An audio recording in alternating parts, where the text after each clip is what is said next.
delegate at a Texas state convention in 1868, was so positive about an impending race war, he declared, when it did occur, there would not be a black man left to tell the tale. Degree bravado sentiments aside, in other regions of the South actions by groups of armed freedmen were challenging enough to make traveling from one town or city to another problematic.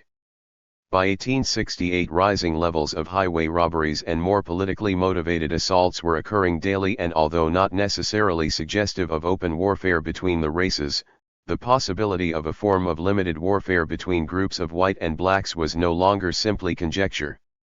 In a Savannah News and Herald article, the reporter discusses an incident, in an instructive manner for traveling whites, about a nearly violent confrontation between armed blacks and whites.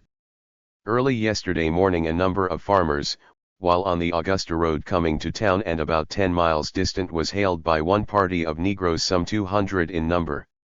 The gentleman did not rein up immediately, whereupon the Negro, who had been walking up and down the road with a double-barreled gun on his shoulder, assumed the position of a challenging sentinel and ordered them to halt. The part halted and demanded to know the cause.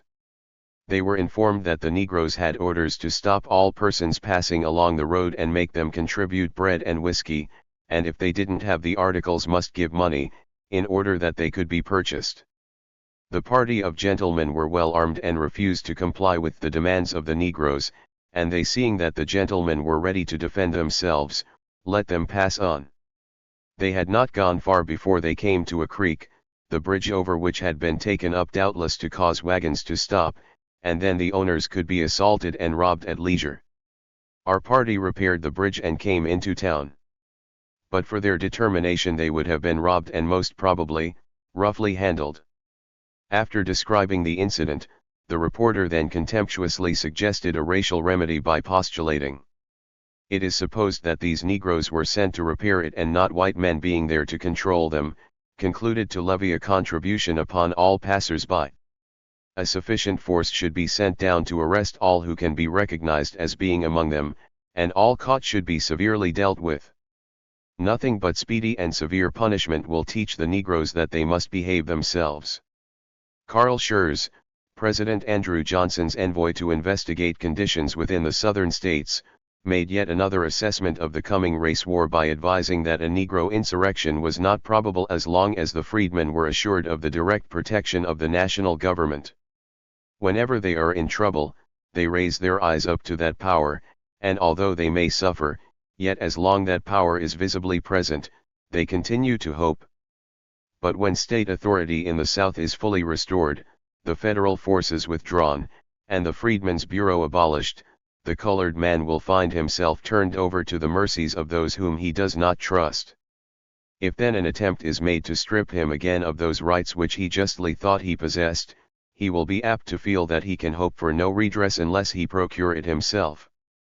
If ever the Negro is capable of rising, he will rise then. Men who never struck a blow for the purpose of gaining their liberty, when they were slaves, are apt to strike when their liberty once gained, they see it again in danger.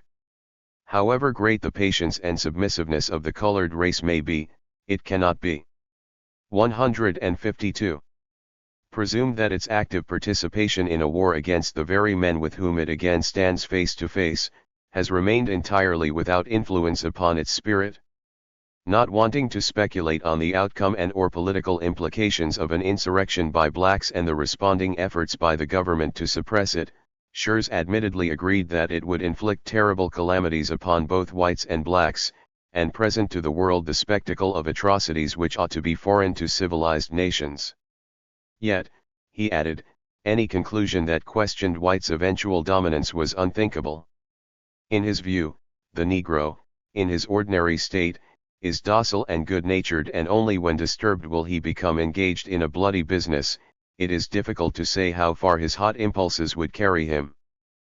As for Southern whites, Schurz opined that one simply had to review their already contentious nature to understand the extent they would resist any insurrection by blacks. Out of necessity it would be a war of extermination, revolting in its incidents, and with ruin and desolation in its train for both races. A somewhat opposing view was pursued by jaded editors in newspapers such as the Free Man's Press, a Republican-oriented tabloid started 3 years after the Civil War in Austin, Texas. Wearily, the editors commented that continual talk about race wars, and claims of Negro insurrection had been overblown harmless bugaboos of the Old South for half a century. The real question, they maintained, was not an immediate or even possible insurrection by freedmen, but what is to become of the mixed bloods, to which side will they gravitate in any bloody struggle for power? Whether the issue of mixed bloods was truly a significant political factor is debatable. However, the continued existence of Republican institutions such as the Union Leagues and Freedmen Bureau in recalcitrant Democratic states such as Texas was an important issue for most Southern whites. Instinctively they realized that because these institutions were instructing blacks on the importance of being organized, disciplined, and secretive, the interest of whites was being undermined. Conversely, these same traits, when exemplified by the Ku Klux or similarly constituted organizations, were understood to be necessary characteristics for political survival and development. Rumblings of resistance. In August 1868, the editors of the Freeman's Press concluded that in a free country, secretive organizations were not needed, and in fact were undesirable if individual liberty was sacrosanct. However, the editorial went on to surmise that if a society became so unlawful that basic human rights are systematically disrespected, ignored and circumvented by secret societies while civil laws were also abridged, it was then the right of Union men to organize and join together. This editorial also exclaimed that in a society saturated with all kinds of secret societies, one would be foolish not to look after their own interest. We believe every patriotic man who is wrong to see the terrible and dangerous condition of our country, well acknowledge that the patriotic society known as the Union League is not only a necessity, but a blessing to the recently enfranchised colored men. 35 Established in the North during early years of the Civil War and eventually southward after the war, the Union Leagues of America were an outgrowth of Northern Republican intent to establish a series of political clubs throughout the Black Belt communities of the South. In South Carolina, some 88 chapters were spread throughout the black communities. Degree as in other Southern states, they rapidly became a network of radical Republican political clubs that were organized to challenge entrenched white terrorism and the Democratic Party's reluctance to accept the ex-slaves' inclusion and enfranchisement as citizens.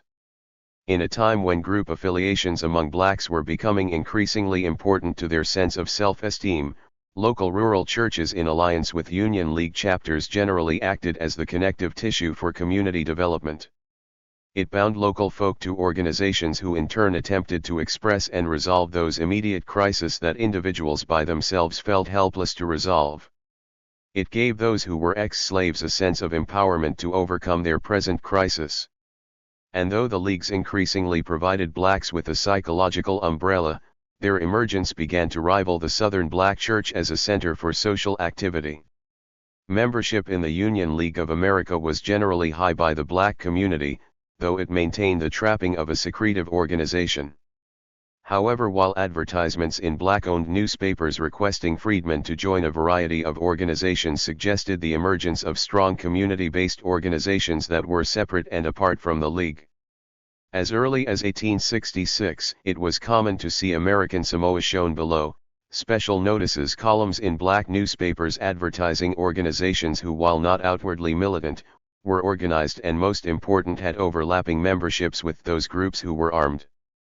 *GU, 070F, Fraternal Lodge No. 1064. Attend a regular meeting of your lodge on Tuesday, April 3 at 7:00 p.m. By order of N.G. EOTFAJ. Rancher, Secretary. Attention Company B. Home Guards, attend a regular meeting of your company on Tuesday next at Bonham Hall. By order John Bonham, John C. Desverves, O.S.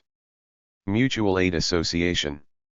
A regular monthly meeting of your association will be held on Monday evening, INST 7:00 at Bonham Hall. By order of President, March 30, 1866. M. Simons, Seconds. Hayden Lodge. No. 8, AFM. A regular communication of your lodge will be held on Wednesday evening next, at 7:30.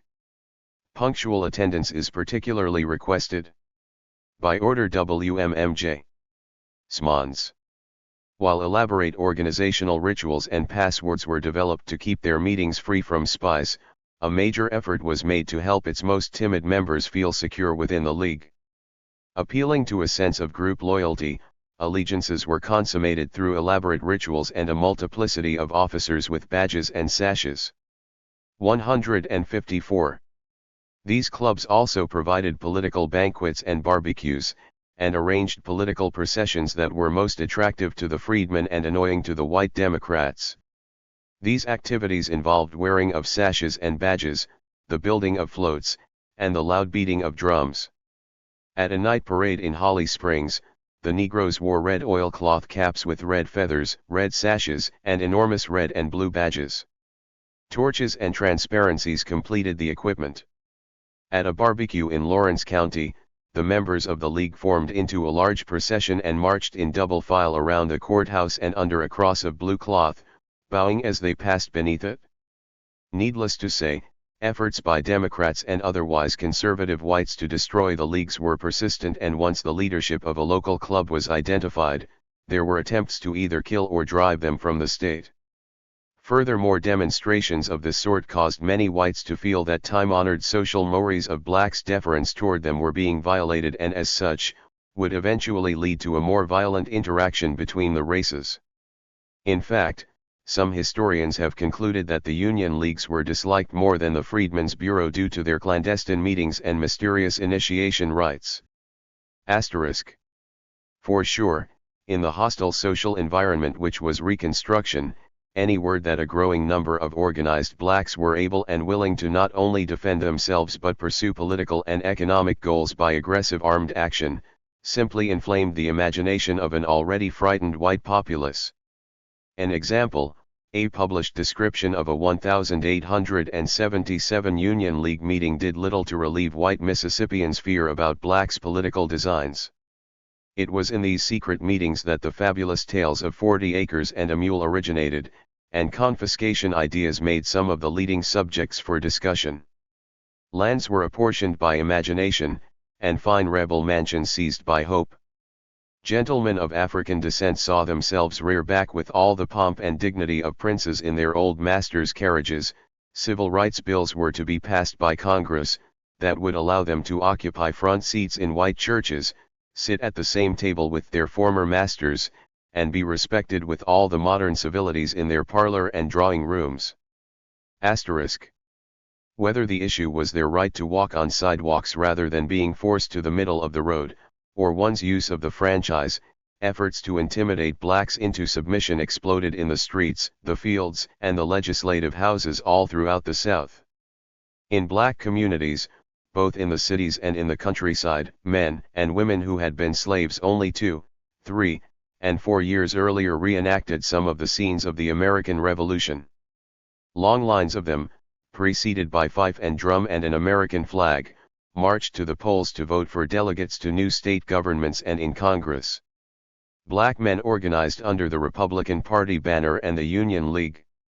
On Election Day in 1868 in Appling County, Georgia, out of a necessity to protect themselves from attack, approximately 100 black men armed with rifles, pistols, and clubs arrived at the county seat after a 12-mile walk to cast their votes for a Republican candidate.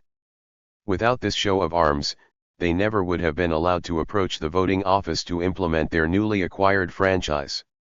Similarly, in Yazoo, Mississippi, racial oppression was so rampant that it was hazardous for blacks to wear Grant and Colfax buttons.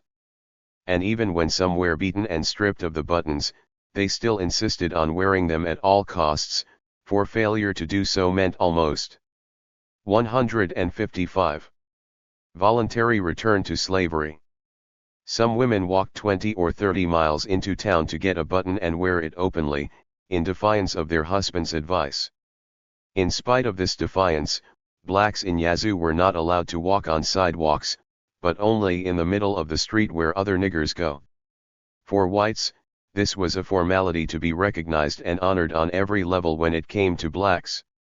Asterisk degree notwithstanding Southern mores, the Richmond Planet reported many Mississippian blacks were no longer intimidated by or respectful of Southern white etiquette, and on an increasing number of occasions, as in Utica, Mississippi, violently resisted what they considered to be odious restrictions. A terrible tragedy occurred at Utica, Mississippi, Sunday 12th INST. It seems that a white man, named Beverly Robinson, was escorting a white lady, and Bob Broom, colored, was escorting some colored ladies. It was said that Robinson was forced from the sidewalk. Later the white man accompanied by their friends attacked Broom, who was also accompanied by his friends. This colored party were prepared for them and fired, killing Dr. Holliday and wounding Frank Wallace and Armand White, all white. Of course it is claimed that the attack was sudden and no resistance was made by the whites. They ran as they would generally do if they received their just deserts oftener. Broom of course was found guilty and a band of 200 men took him out and hanged him in a cemetery yard. The other colored men escaped. It is this kind of dealing with Southern Bourbons that will bring about a change. We must have martyrs, and we place the name of the fearless Broom on that list. *degree. Racial violence on the streets of Utica, Mississippi, was symptomatic of the freedmen's rejection of a world in which their personal esteem and self-fulfillment was continually threatened and when possible curtailed. Similarly, demonstrations by freedmen for parity either in the workplace or in the public arena was immediately attacked and ridiculed, while both privately and publicly condemnation of them as Americans was automatic and expected. For many freedmen, Republicans, and indigenous people, few alternatives for an honorable lifestyle without armed resistance were available. This fact was highlighted in Robeson County, North Carolina, with the exploits of a racially diverse band of guerrilla fighters led by a Lumbee Indian, Henry Berry Lowry. Well known for successful exploits in fighting Klansmen and federal troops alike from 1867 to 1874, Lowry was often referred to as the Robin Hood of Robeson County. Exhibiting a total disregard for reputed Klansmen, Democrats, and white or black conservatives, Lowry and his raiders dramatically challenged existing notions of white racial superiority by utilizing armed guerrilla attacks from bases deeply secured in North Carolina's Dismal Swamp region. His exploits are described in the next chapter. Organized resistance. They are distributing arms, Winchester rifles, all through the South now, and it is their intention to put a rifle into the hands of every white man who is a Democrat, and to carry the election in South Carolina in 1872 by the bullet and the dagger of the assassin. The New National Era, February 9, 1871. The Henry Berry Lowry Raiders. Concerns by conservative whites about a coming race war in South Carolina were continually heightened by fears that the black population not only in South Carolina but throughout the South would eventually seek a more organized and forceful response to violent abuses being waging against them by organizations such as the Red Shirts, the Brotherhood, the Knights of the White Camellia, and the Innocents. This is exactly what occurred by the early 1870s when an armed anti-Klan force of Lumbee Indians, whites, and blacks under the leadership of Henry Berry Lowry banded together to wage a guerrilla war in Robeson County, North Carolina, against the Ku Klux Klan and its supporters. Portrayed in both the black and white newspapers as the son of a full-blooded Indian and a mulatto woman, Lowry and his companions were identified in newspapers from North Carolina to New York as a prime example of a spreading reign of terror that was sweeping throughout the South. A few newspaper accounts, however, depicted Lowry and his fellow raiders as Robin Hood prototypes who, after being harassed by hostile governing forces, sought refuge in an inaccessible area of the country, the Dismal Swamp area near Lumberton. Though the similarity between the English folk hero of Sherwood Forest and an American bandit suggests more than a bit of reality, Lowry and his band of guerrilla fighters were viewed by many blacks and Lumbees as upholders of justice during a period when extreme judicial and political violence appeared to rule the day. During the early years of Reconstruction, rioting and murder of blacks by whites in cities such as Memphis and New Orleans in 1866, New Orleans and Street Landry, Louisiana. In 1868 and Camilla, Georgia, in 1868 undoubtedly convinced many Southern blacks and certainly some indigenous groups that only by establishing an effective violent response to terrorist gangs such as the Klan could any semblance of order be established. Ironically, the social context from which armed anti-Klan groups such as the Lowry Raiders emerged was not only the end result of compelling political analysis by disparate political entities who concluded that armed resistance to terrorism was possible, but that any such resistance simply underscored the federal government's inability or lack of desire to do so. With this said, the emergence of Lowry's Raiders as an effective guerrilla force was a natural and direct response to centuries-long white racial privileges. Birth of a legend. Descriptions of Lowry's personality are varied and mythical. One biographer described the muscular Lumbee and his fellow raiders as being courteous bandits, who were restrained while conducting highway robberies, even to the extent that if it was apparent that their victims could not afford a total loss of possessions, they then sought a negotiated settlement. Legend asserts that often receipts were given, thereby exempting their prey from any further robbery for a specified period of time. Though his benevolent demeanor is suggestive of a cavalier nature, it in no manner diminished the violent context from which Lowry and his fellow raiders emerged. In 1909, another chronicler of 19th-century North Carolina history described Lowry as a 26-year-old who, having an easy smile generally playing over his countenance when quiet but when aroused, was a smile of a demon. **, he was said to wear a dark goatee, with his hair straight back and black like a Indian's. Being 5 feet 10 inches high, and weighing about 150 pounds, physically he was well-knit, straight-backed, with arms and shoulders fitting on a deep, broad chest not reflecting any flaw in his frame. In brief, the writer claimed he was like an India rubber ball, he was elastic all over. There is also the hint that when he converses, he talks like an illiterate man, conversant with no books except of nature, and human nature, and that in his dress he was rather careless and negligent. He generally wore calfskin boots, a woolen frock coat or blouse, breeches or trousers of the same material, i.e., mostly Salem or Kentucky jeans, with a wide-brimmed felt hat. A somewhat less quixotic but still interesting description of Lowry was that of a coon hunter. Registered, the Lumberton Robesonian gave its readers a glance of his cool countenance when it reported that, "We learned that on Monday morning last Mr. Oakley McNeil, residing near Scuffletown, in this county, was out before day coon hunting. About daylight his dog treed, and Mr. McNeil was proceeding to the spot for the purpose of securing the game, when he heard someone walking through the darkness in the same direction. Supposing this person to be one of the outlaws, Mr. McNeil became alarmed and retired. Having occasion, soon after breakfast, to go to Moss Neck Depot, Mr. McNeil was sitting on the platform at the depot conversing with one or two gentlemen who were present, when suddenly the notorious outlaw, Henry Barry Lowry, made his appearance, bearing in his hand a dead coon, which he presented to McNeil, saying that, as it was treed by his dog, the game rightfully belonged to him. The outlaw then asked Mr. McNeil to lend the dog to him for a short time, as he 158. Wished to engage in the sport of coon hunting.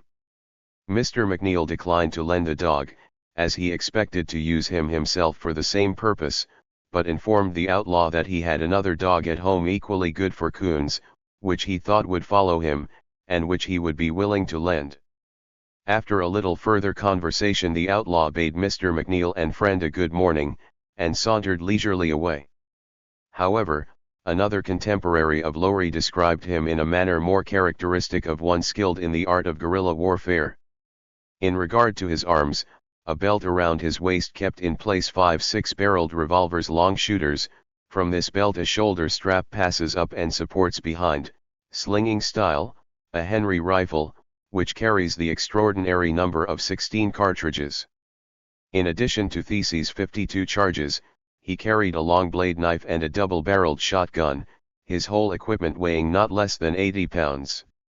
His main object in thus equipping himself was doubtless to stand a long campaign, or to be ready with almost an arsenal at his command. With all his armor on he could run, swim, stand weeks of exposure in the swamps, walk day and night and take sleep by little snatches, which in a few days would tire out white or Negro. Being fond of blood, he has waged for the past 10 years a savage predatory warfare against the county, state, Confederate and United States authority. Without advantages other than nature gave him, without fear, without hope, defying society, he carried out his tactics in a peculiar way, impressing the whole population with his superiority, power, and influence as a brigand leader and executive spirit registered. Born near Pembroke, North Carolina, Lowry was of mixed Lumbee, African, and Scottish ancestry. His great-grandfather was a major landholder and Methodist supporter of the Whigs during the American Revolution. This political stance placed him in immediate opposition to his Tory or Loyalist neighbors, and led to some level of conflict throughout the war. Similarly, during Andrew Jackson's presidency, the Lowry family had problems with the federal government as Jackson pursued a forced removal policy of native peoples from southeastern states to western territories beyond the Mississippi River. Those who stayed or refused to move, such as the Lowry family, found themselves with diminished social and civil rights that placed them barely above the status of the enslaved Africans. As one historian put it, piecemeal they had lost their lands, their civil rights, and their social status. Now at last the line that separated the brown-skinned labor conscript from the black-skinned Negro slave must have seemed a subtle legal distinction indeed. With the beginning of the Civil War, Confederate forces began to impress indigenous labor for the construction of forts around the mouth of the Cape Fear River complex in North Carolina. This decree was implemented due to a yellow fever epidemic that sent most poor white laborers and plantation owners fleeing inland or northward for higher and healthier ground. When it was suggested that the enslaved population as well as local indigenous population might be used for this work, planters complained that use of slaves in this manner would strip an already limited labor force from the production of needed food supplies from plantations if the South was going to fight an effective war with any chance of winning. Exposing their property to this deadly diseases would be financially irresponsible. Eluding the Confederate government's dragnet for conscripted labor, Lowry joined a group of Lumbee runaways led by his older brother, William.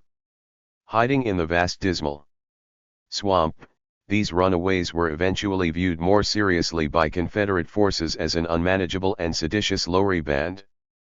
Throughout the latter months of the Civil War, Lowry's band of runaways began to demonstrate their effectiveness as an anti-Confederate guerrillas force that actively assisted escaping Federal soldiers and officers from a nearby rebel prison camp in Florence, South Carolina.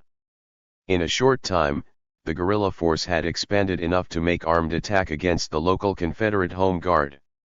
They became so effective that the region became a pro-Union enclave in North Carolina. As one of the youngest members of the guerrilla band, Henry attracted attention to himself by first assassinating a Confederate postmaster who was also serving as a scout for the Home Guard, and then killing a conscription officer who had recently killed 3 of his first cousins in the spring of 1865. With the war's end just a few months away, Lowry's father, Allen Lowry, and his 2 brothers, William and Sinclair, were captured, charged and tried by a Confederate military tribunal in Robeson County for stealing produce from a local farmer, Bob Mackenzie. The items in question were hog meat that was previously placed in shocks of corn by a slave at Mackenzie's home, and a bolt of cloth that Mackenzie claimed was purchased in Wilmington. Convicted without the opportunity to testify in their own behalf, both Allen and his sons were sentenced to be shot. Though apparently charges of thievery in a time of war was employed as the rationale for conducting a military tribunal, a more probable reason for this trial was the group's violation of conscription laws and suspected support for harboring Union soldiers. In any case, Sinclair was released and Allen and William Lowry were led outside the courtroom in military fashion by the local Home Guard. They were forced to dig their own graves, stand in front of them, and then were summarily shot. However, the graves were not dug wide or deep enough, so a local militiaman was told to jump on top of the bodies to make them fit in the graves.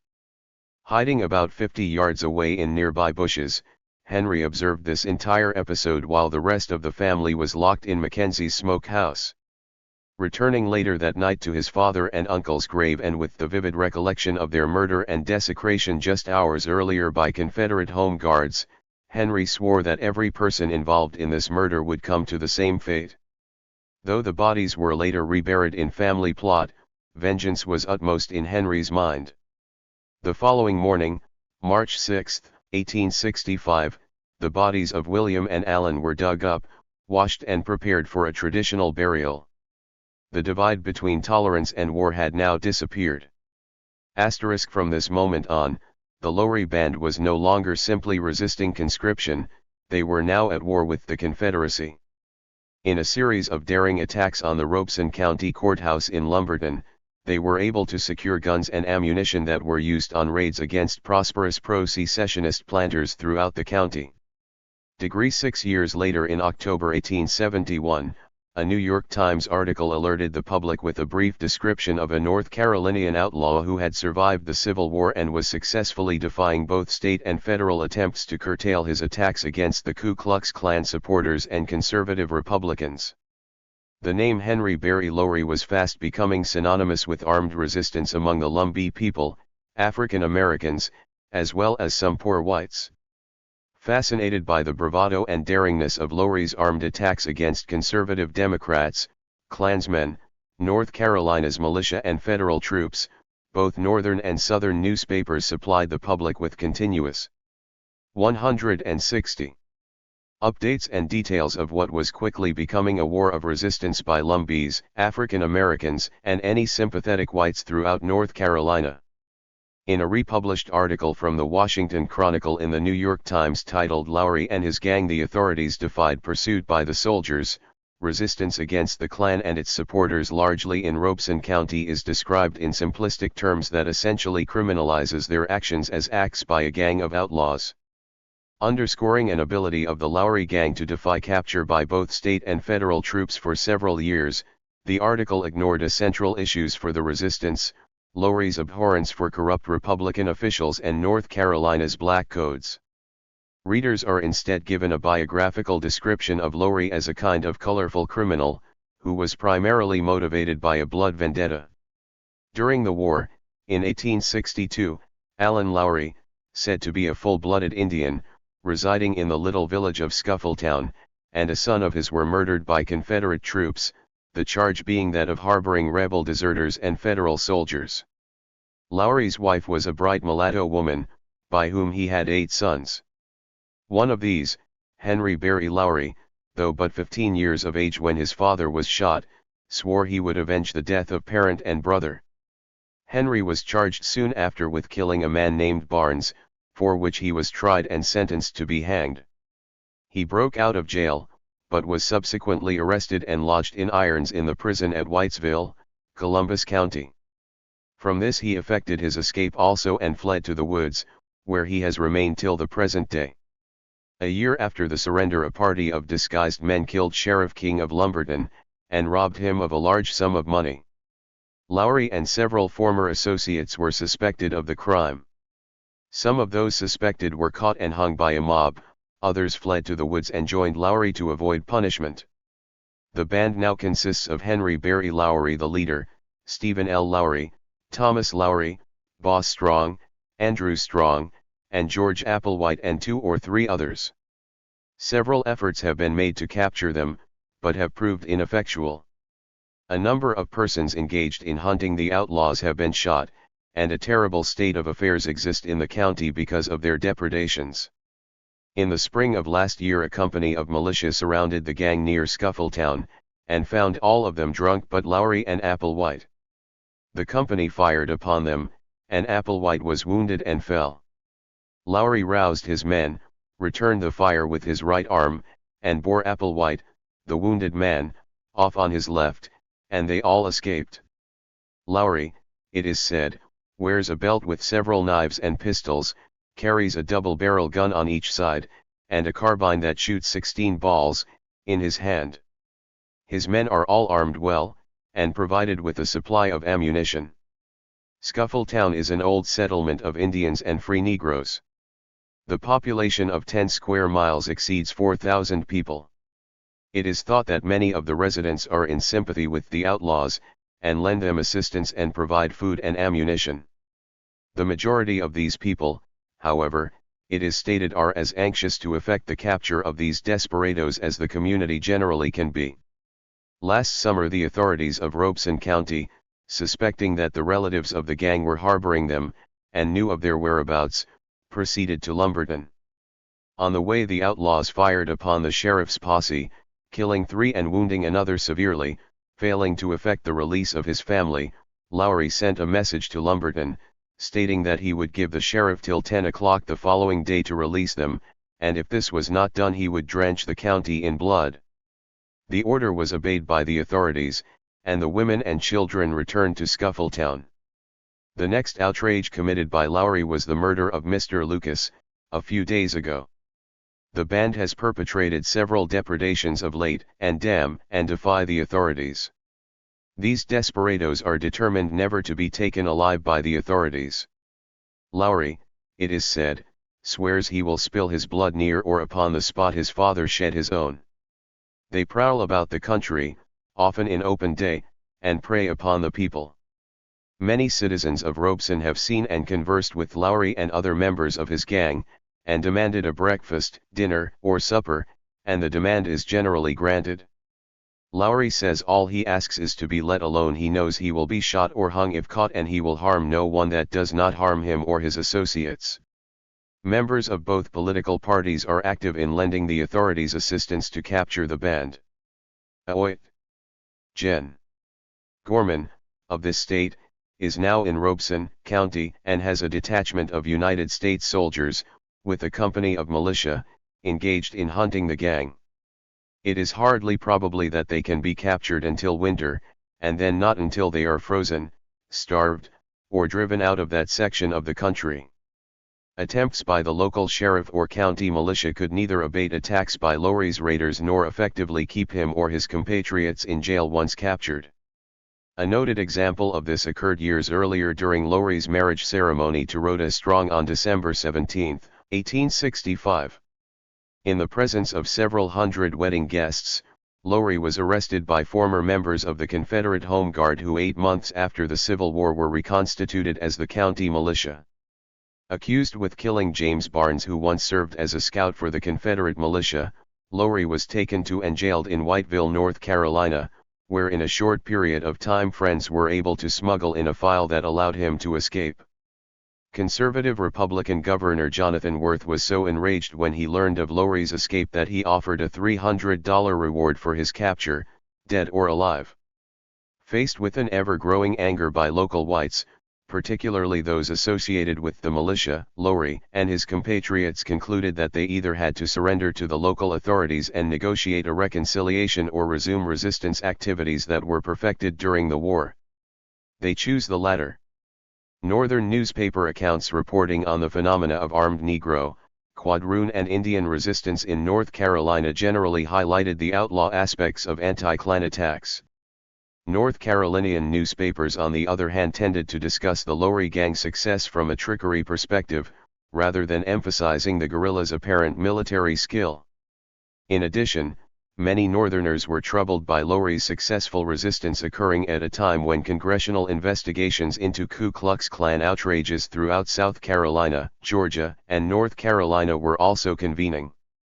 In fact, newspaper accounts describing violent attacks against blacks and Republicans by groups similar in philosophy with the Ku Klux also vied for newspaper space with articles depicting the war against native tribes in Western Plains, and while both conservative Republican and Democratic pragmatists concluded these accounts of resistance to either Klan terrorism or the Indian Wars needed to be closely monitored, an important issue to resolve was which form of resistance to white hegemony and authority was least tolerable. For most Southern white Americans the issue was unquestionably clear.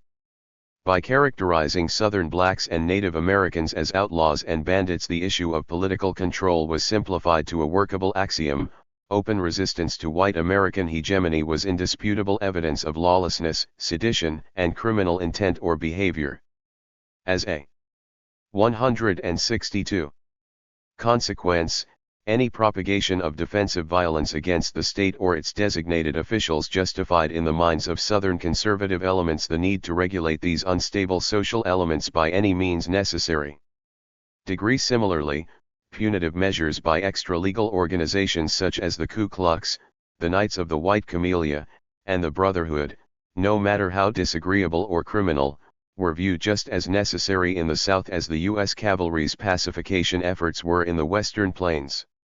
In this regard, Missouri's Democratic Party leader Frank Blair and candidate for vice president on the Horatio Seymour ticket in 1868 expressed the sentiments of many when on a campaign tour he stated that whites should be allowed to reorganize the government, eliminate the Reconstruction Act of 1867, and rid themselves of a semi-barbarous race of blacks who are worshippers of fetishes, and polygamists, who if given the opportunity would subject the white women to their unbridled lust.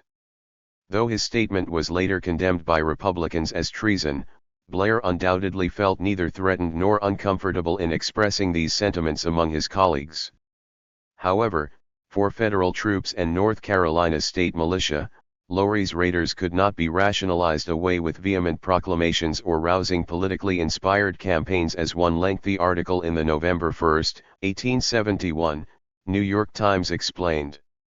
Matters at last reached such a pass that Gov. Caldwell ordered out the militia of the county, supplied them with arms and ammunition, and put them on a war footing, under command of Adjutant General Gorman, of the state forces.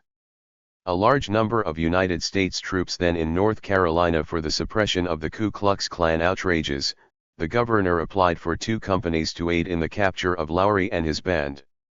These were furnished, and on or about the east of August last the united commands were moved into Robeson County, fully determined either to make prisoners of the famous outlaws or to exterminate them. During the past 3 months, the exploits of the Lowrys are declared to have been more imprudent and numerous than ever. One day Lowry appeared alone in a bateau in Lumber River, and rode directly into the presence of a detachment of United States troops, who were encamped on the bank. The soldiers began to fire upon him, but Lowry promptly laid down in the boat in such a manner as to careen her over, and present her bottom to his foes, and thus protected deliberately paddled himself out of danger. On another occasion, this audacious ruffian, who seems to have quite a humorous turn, actually made his solitary way into a militia camp by night, cut his name on the stock of a musket, and left a complimentary note for Gen. Gorman, to the effect that his, i.e., Lowry's inspection of the camp had been most satisfactory, and that the discipline was excellent. Still another time he met a squad of troops directly in the high road. They happened, by some mischance, to be unarmed, and the bandit was bristling with revolvers. He looked them coolly in the face, and walked off, unmolested, into the woods. Robeson County, North Carolina has for some time been the scene of a remarkable drama. A gang of brigands, whose lair is in the midst of almost impassable swamps, have for years carried on their depredations, and laughed at all attempts to arrest them. It is said that they have committed no fewer than 25 murders, besides other crimes, apart from their ordinary profession of robbery. Many expeditions have been formed for their capture, but they have ended, in each case, with humiliating failure. Of course there are reasons for this singular state of things. In the first place, the men are half-breeds, or rather from descriptions, we should say quadroons, and are connected by blood and sympathy with most of the population that immediately surrounds them. Again, the nature of the country favors their lawless proceedings in an extraordinary manner. Their retreat lies among swamps and islands, and to penetrate either even for a friendly purpose would be extremely difficult. It is said, too, that all preparations for their capture by officers of the law or soldiers have been speedily telegraphed to the bandits by signals known only to the initiated. To this is attributed the invariable defeat of every attempt to surprise them. Even these exploits, dazzling as they may seem, have since been outdone. We are now informed, on the authority of the North Carolina press, and subsequently on that of Gen. Gorman, that Lowry sent a letter to Gorman proposing a flag of truce and a personal interview. For reasons that were satisfactory to himself. The general assented, and the strange spectacle was presented of an officer in command of United States troops holding parley with a murderer and a thief, and taking into consideration, if he did not agree to terms of amicable composition. The Times article observed that accounts of what has happened since are rather conflicting. One authority declared that the military have been withdrawn, and another that the Lowry party are supposed to have eluded their vigilance and fled from the state. While the Times account of Lowry's raiders placed an emphasis on the outlaws' shrewdness, later that October 1871, North Carolina's largest daily newspaper, the Morning Star, published a letter General Gorman sent to his superior that explained in an even less magnanimous manner why his military campaign against Lowry's guerrillas was a total failure. Our operations against the outlaws were rather after the manner of hunting deer. The soldiers and citizens were mixed in small detachments and sent in the swamps and pine fields in those areas more frequented by the banditti, and especially in the vicinity of the house of the wives of the outlaws, 4 of whom are married, and 2 of whom have children. In the meantime, when Col.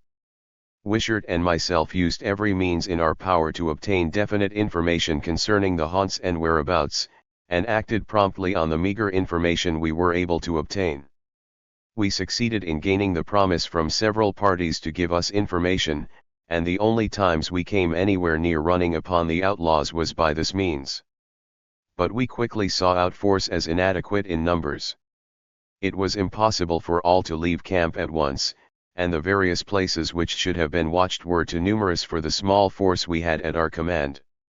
Only about 20 volunteers responded to the call, and of that number only 2 or 3 were sufficiently acquainted with the outlaws to know them when they saw them, and I was in constant dread that some innocent individual would be shot in the swamps who supposedly belonged to the gang. After one trial in the swamps with this detailed militia, one became convinced that they were utterly useless for the purpose. They were given 3 days' rations, and sent out under proper guides to certain points, but on arriving at the designated points either made for the outlaws, or so much noise that their whereabouts, if the hunted were in the vicinity, were made aware of the fact, and hence could easily evade them. Many of them also, after staying not only one night, quite their comrades and either returned to camp or proceeded immediately home. Some of the militia were also placed with portions of the troops whose duty it was to drive certain swamps and bays whereat 164 was probable the outlaws were hiding, but after getting out of sight of the troops in the evergreens, quietly sat down, and let the balance of the command move on, and then returned to camp and reported that they got lost from the rest. After this attempt, I despaired of the utility of the militia, readily assented to their wish to return home to their wives in the perils of childbirth, sick children, and untended crops. There were a few exceptions to this general incompetence, but all promptly deserted us when permission was granted. After this I determined to attempt the capture of the outlaws with the available force I had of volunteers and troops, and trust to fortune and some good opportunity to lead the gang into our clutches, although I knew that it would be almost an accident if such an event happened, unless they were betrayed by some of their class, an event Col. Wishart and myself endeavored to produce.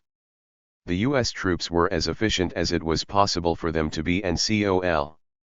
Mendenhall, Lieutenants Humphires and Harris seemed as anxious to effect his capture as any of the volunteer force, and used every means suggested by us to that end. Many of the volunteers, however, became disheartened at the want of cooperation on the part of the citizens, and gradually abandoned the enterprise. Until during the 5th week, only 7 men, including Col. Wishart and McLean, remained with us. When this occurred, the troops and their commander became disheartened and was convinced that with only that number of volunteers, hardly sufficient to act as guides, their efforts were fruitless, and wouldn't continue. Having been sent there only when cooperation was by the citizens, I reported the state of affairs to the commanding office of the department, who ordered their recall, and thus ended the campaign *registered. In February 1872, Lowry's raiders robbed a store in Lumberton, and instead of sequestering only food, as was their habit, they took a safe containing $22,000. Although this was the last time the Lowry band was seen in public, during the following year, members of his band were either gunned down or simply disappeared, thereby carrying to the grave secrets about Lowry's whereabouts. As time passed, rumors began to circulate as to Lowry's fate. Judged by both his enemies and admirers as a remarkable individual, imaginary tales abounded as to his fate. Detractors prayed that he was killed and devised accounts on how this occurred, while others gave credence to rumors that he escaped from Robeson County with the money obtained in the robbery, only to then drown in the swamps. Another persistent rumor claimed that he was shot accidentally by one of his own men. 65 years later, on April 2, 1937, the great-nephew of Henry Lowry, Dr. Earl C. Lowry, gave a presentation at the auditorium of the Cherokee Indian Normal School in Pembroke, where he claimed that his uncle Henry was still alive. The Wilmington Morning Star reported that Dr. Lowry claimed that Henry Berry Lowry, leader of a band of outlaws for whom rewards aggregating $18,000 at one time were offered, escaped from Robeson County in the disguise of a federal soldier, drew pay from the government for 4 years as a soldier before his discharge in Norfolk, VA. 4 years from then, he went from Norfolk to the state of Florida and is still living today at the age of 92.7. Queried by reporters as to Henry's escape from Robeson County, the nephew explained that while he would not reveal his uncle's exact location, he had few qualms about providing his interpretation of his uncle's ingenuity and skill as a guerrilla fighter. Dr. Lowry explained that by Christmas 1871, every man in the county to whom Henry had planned to administer retribution for the murder of his relatives had been killed, with the exception of 2 who fled the county and another who became unbalanced. At this point, Henry supposedly told his fellow raiders that their work had been completed and suggested that they leave the county. Deciding to remain in the Scuffletown area, Henry predicted that within 2 years all of them would be dead, a prediction that proved to be true. Sometime during this period, Henry allegedly conceived of a plan to fake his own death and escape from North Carolina. After Henry explained to his wife how unreasonable it would be for him to remain longer in Robeson County, he left her some money and then departed sometime in early 1872. Dr. Lowry then states that, short of funds, Henry Berry planned a trip to Lumberton where the safes of the sheriff's office and of Pope and McLeod were robbed of $25,000. En route home, Tom Lowry shot a rabbit, removed its drains, and dashed then out at Steve's home. A gun fired off. Henry Berry removed most of his arms and fled. A dummy of straw was placed in a pond back of the home of Steve, and it was related that Henry Berry had been killed by his own gun. Many of the curious came there and saw that dummy, but none but his mother was allowed to see the head. Lumber was obtained from a sawmill for the stated purpose of building a coffin in which to bury Henry Berry. Jesse Oxendine was employed to build the box. With the box, the remaining members of the gang went from a point near Union Chapel to the home of Peter Dial, near Harper's Ferry, where the boards were removed and made into a cart. No trace of the burial was ever found and the dummy was unstuffed, its straw thrown into a pond.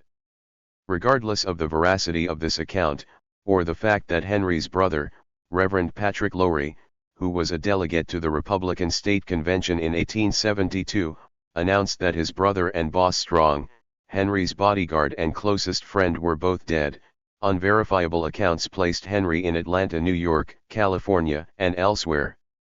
Even Lowry's wife Rhoda insisted until her death in 1909 that Henry was still very much alive wherever truth lay in the saga of Henry Berry Lowry and his fellow raiders. One biographer was able to succinctly write, "He struggled against injustice, and he helped preserve the ethnic identity of his people." Before Lowry, the Lumbee had been poor and powerless. Regarding the Lumbee and blacks as racially inferior, whites denied them equal protection of the law. Lowry gave the Lumbee justice, and the courageous exploits of the Lowry band instilled in the Indians a sense of pride and a confidence in their ability to control their lives. In the late 19th century, whites began to appreciate the Indian ancestry of Lumbee, although their racist attitude towards non-whites remained fixed.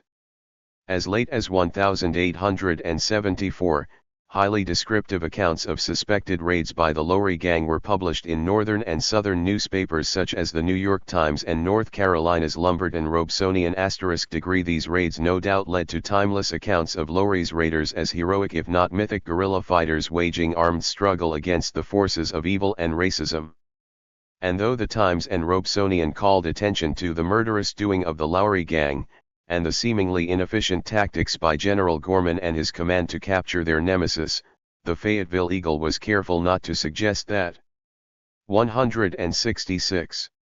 These highly successful attacks by armed non-white gangs were weakening white Democratic hegemony in North Carolina. These journals, however, warned the white populace about censorious remarks often heard on the street by dandified clerks in the city counting room who would say, "Why don't those people rise up and extirpate the Lowry Gang? If I was there, I could very easily stop this thing."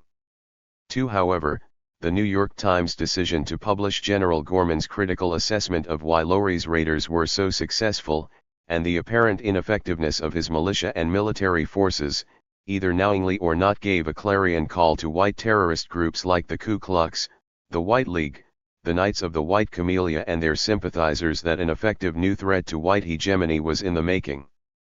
As one astute newspaper correspondent put it, "Perhaps no people have been so scourged as the people of Robeson, nevertheless they have been abused and vilified." The dandified clerk in the city counting room would say, "Why don't those people rise up and extirpate the Lowry Gang? If I was there, I could very easily stop this thing." The stroller along the sidewalks made similar remarks. Even dignified and cautious people sometimes made censorious remarks of Robeson County. A multitude of talkers afar off from the terrible scenes enacted by this Lowry band had this and that to say about the good people of Robeson County. Curt, petulant, and sarcastic saying passed from the mouths of bomb-proof assailants, but through it all the killings went on. Not one of the captious critics of Robeson suffered one iota in purse or person. They were afar off, although sometimes trembling. We take this opportunity, the killing of the last outlaw, to say to the country at large, what we know to be strictly true, that there is no more courageous, industrious, whole-souled people in the world than the citizens of Robeson, and all through the Lowry War, whether under the command of a United States officer, or the sheriff, they conducted themselves with the courage and a high sense of public duty. The obstacles these people had to encounter in suppressing the Lowry Gang is not a property of the bomb-proof critic or the sidewalk loafer, but it is province of truth and history to delineate these facts. Though armed political struggle by the Lumbee, African Americans, and whites in Robeson County was in many ways atypical to what the rest of Reconstruction America experienced, a socially explosive message was delivered to the nation's political pundits. It was, however, symptomatic of a repressive social environment that defined any act of resistance by non-whites as criminal insanity. In such a state of affairs, organized resistance by Southern blacks to white terrorism was traditionally underreported, minimized, or buried under a jargon of criminality. When instances of violent resistance or retaliation by blacks did occur, they had to overcome a number of encumbrances if they expected to be successful. For example, primary among the prerequisites for a successful retaliation was that their attack had to be conducted with extreme violence, unmerciful in its implementation and swift. Furthermore, because there generally was little backup or reinforcements and reserves to rely on, two factors were critical in any armed clash with whites: the freedmen's general inability to secure an adequate number of quality weapons or sufficient ammunition for a sustained level of combat. This of course was not the case for hostile white state militias and their allied terror gangs who were directly involved in an armed conspiracy against the freedmen and consequently had access to ammunition and weapons otherwise denied the black population *. In fact, under the infamous Black Codes it was unlawful for blacks, who were not in the military and therefore not under white control, to buy or carry guns and ammunition *. Dissimilar to the indigenous Lumbee people of North Carolina, the psychological importance of defending one's traditional lands and culture was not a part of the freedmen's rationale for resistance. Personal and group survival for eventual social integration was. Consequently, the subtle but significant disconnect between survival and traditional lands is critical, as are the differences between the political cultural goals of assimilation and separatism. Immediate as this problem was for Southern blacks, a still more pressing problem laid at the feet of a moribund black leadership who earnestly believed that armed resistance was either hopeless or suicidal. Accommodating themselves to what they viewed as the reality of white dominance, any notion of armed resistance, regardless of those who were brutalized or killed as a result of terrorism, was out of the question. Remarking on this phenomena, historian John Hope Franklin explained, "One of the really remarkable features of the Negro leadership was the small amount of vindictiveness in their words and their actions. There was no bully, no swagger, as they took their places in the state and federal governments traditionally occupied by the white planters of the South. The spirit of conciliation pervaded most of the public utterances the Negroes made." In his first speech in the South Carolina Convention, Beverly Nash asserted that the Southern white man was the true friend of the black man. Pointing to the banner containing the words, "United we stand, divided we fall," Nash said, "If you could see the scroll of the society that banner represents, you would see the white man and the black man standing with their arms locked together, as the type of friendship and union which we desire." They made it known that while a strategy of political parity with conservative whites was essential for survival, it did not include organized self-defense units. One local leader even exclaimed to a white colonel, "I beg of you, do not leave us. You are our chief, if not our sole dependence. Stay with us, lead us and guide us." For black spokesmen who deliberated in this manner, creating a social consciousness that publicly and privately advocated armed defense of one's home and community was secondary to finding an accommodating peace with both Southern Democrats and deceptive Republican conservatives. And though this political position was fraught with weakness and naivete, many black spokesmen immediately following the Civil War maintained a view similar to that of the 1865 Virginia Convention of Colored People, which held political rights were the only critical issue in any defense of the race. Nonetheless, within 5 years, the Colored National Labor Convention had to realistically concluded that it was necessary to publicly state that the Republican Party wasn't totally interested in their political or economic domination of the South. If this wasn't problematic enough, in the face of continuous brutal attacks by white terrorist groups, Northern Army officers commanding black and white troops commonly deferred to the concerns of the allegedly disposed Southern white gentry. This obligated many Southern blacks to conclude that whites, be they military officers or conservative Republicans, were at best unreliable allies, and that the only recourse was to rely on their own abilities, resources, numbers, and a will to resist if any semblance of freedom was to be realized. 168. The Darien Insurrection. A good example of some black leaders' confusion if not antipathy on the issue of self-defense and armed retaliation to white terrorism occurred in Darien, Georgia, just a few months before the end of the 19th century. In an event that was eventually known as the Darien Insurrection, black farmers in McIntosh County demonstrated that, contrary to what many whites and some blacks wanted to believe, successful armed resistance against clan-like groups was not only possible but probable in specific circumstances. However, as with Henry Berry Lowry and his raiders some 20 years earlier, acknowledgement of blacks' retaliation against white gangs was inconsistent and for many incomprehensible. Southerners as well as the rest of the nation were clearly more familiar with detailed newspapers' accounts about obnoxious blacks being brutalized or lynched, rather than reports indicating armed resistance or retaliation by freedmen. Yet over the 30 years since the end of the Civil War, an interesting trend was occurring. Besides the obvious warning that reports of armed resistance by blacks or indigenous people historically portended for white Americans in generals, increasingly these accounts were highly suggestive that retaliation by Southern blacks to racist provocation was more likely to occur when they had managed to obtain a strong level of economic autonomy and political mobilization.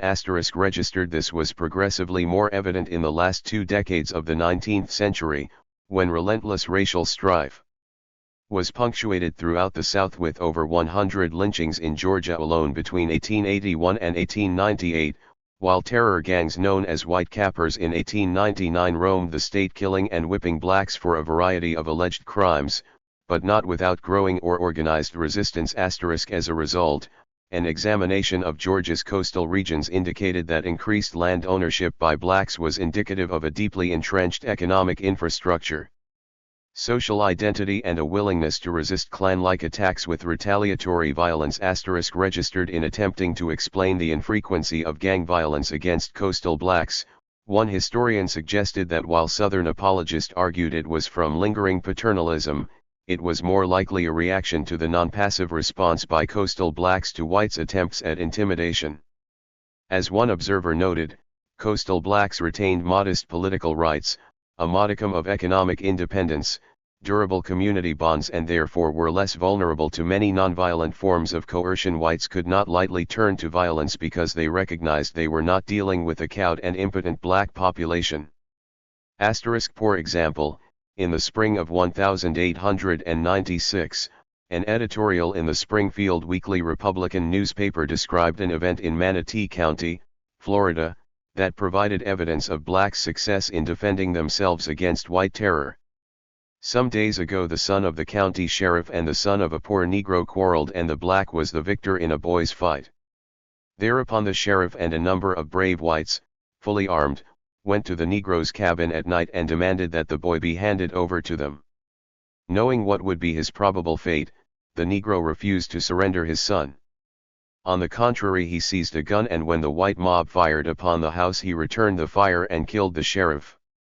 Then the whites in a rage picked up a log and rushed upon the cabin door to batter it in, and another shot from the Negro's gun killed another white man and fatally wounded a third. Table 7. Black farmland ownership in coastal Georgia, 1900.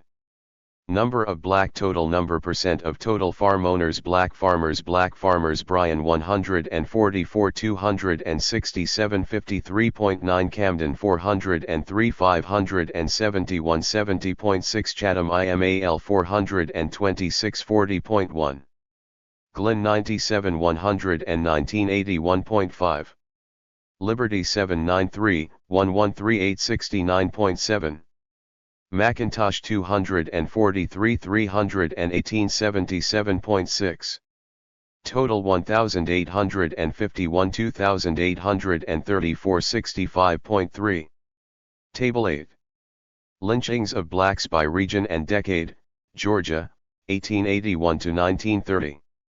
Mountain Piedmont Black Belt Southern Coastal 1881 to 1895 5 2026 1 1891 to 1906 12 45 35 5 1901 to 1910 0 94 45 1911 to 1924 8 69 52 0 1921 to 1931 02 2015 AL.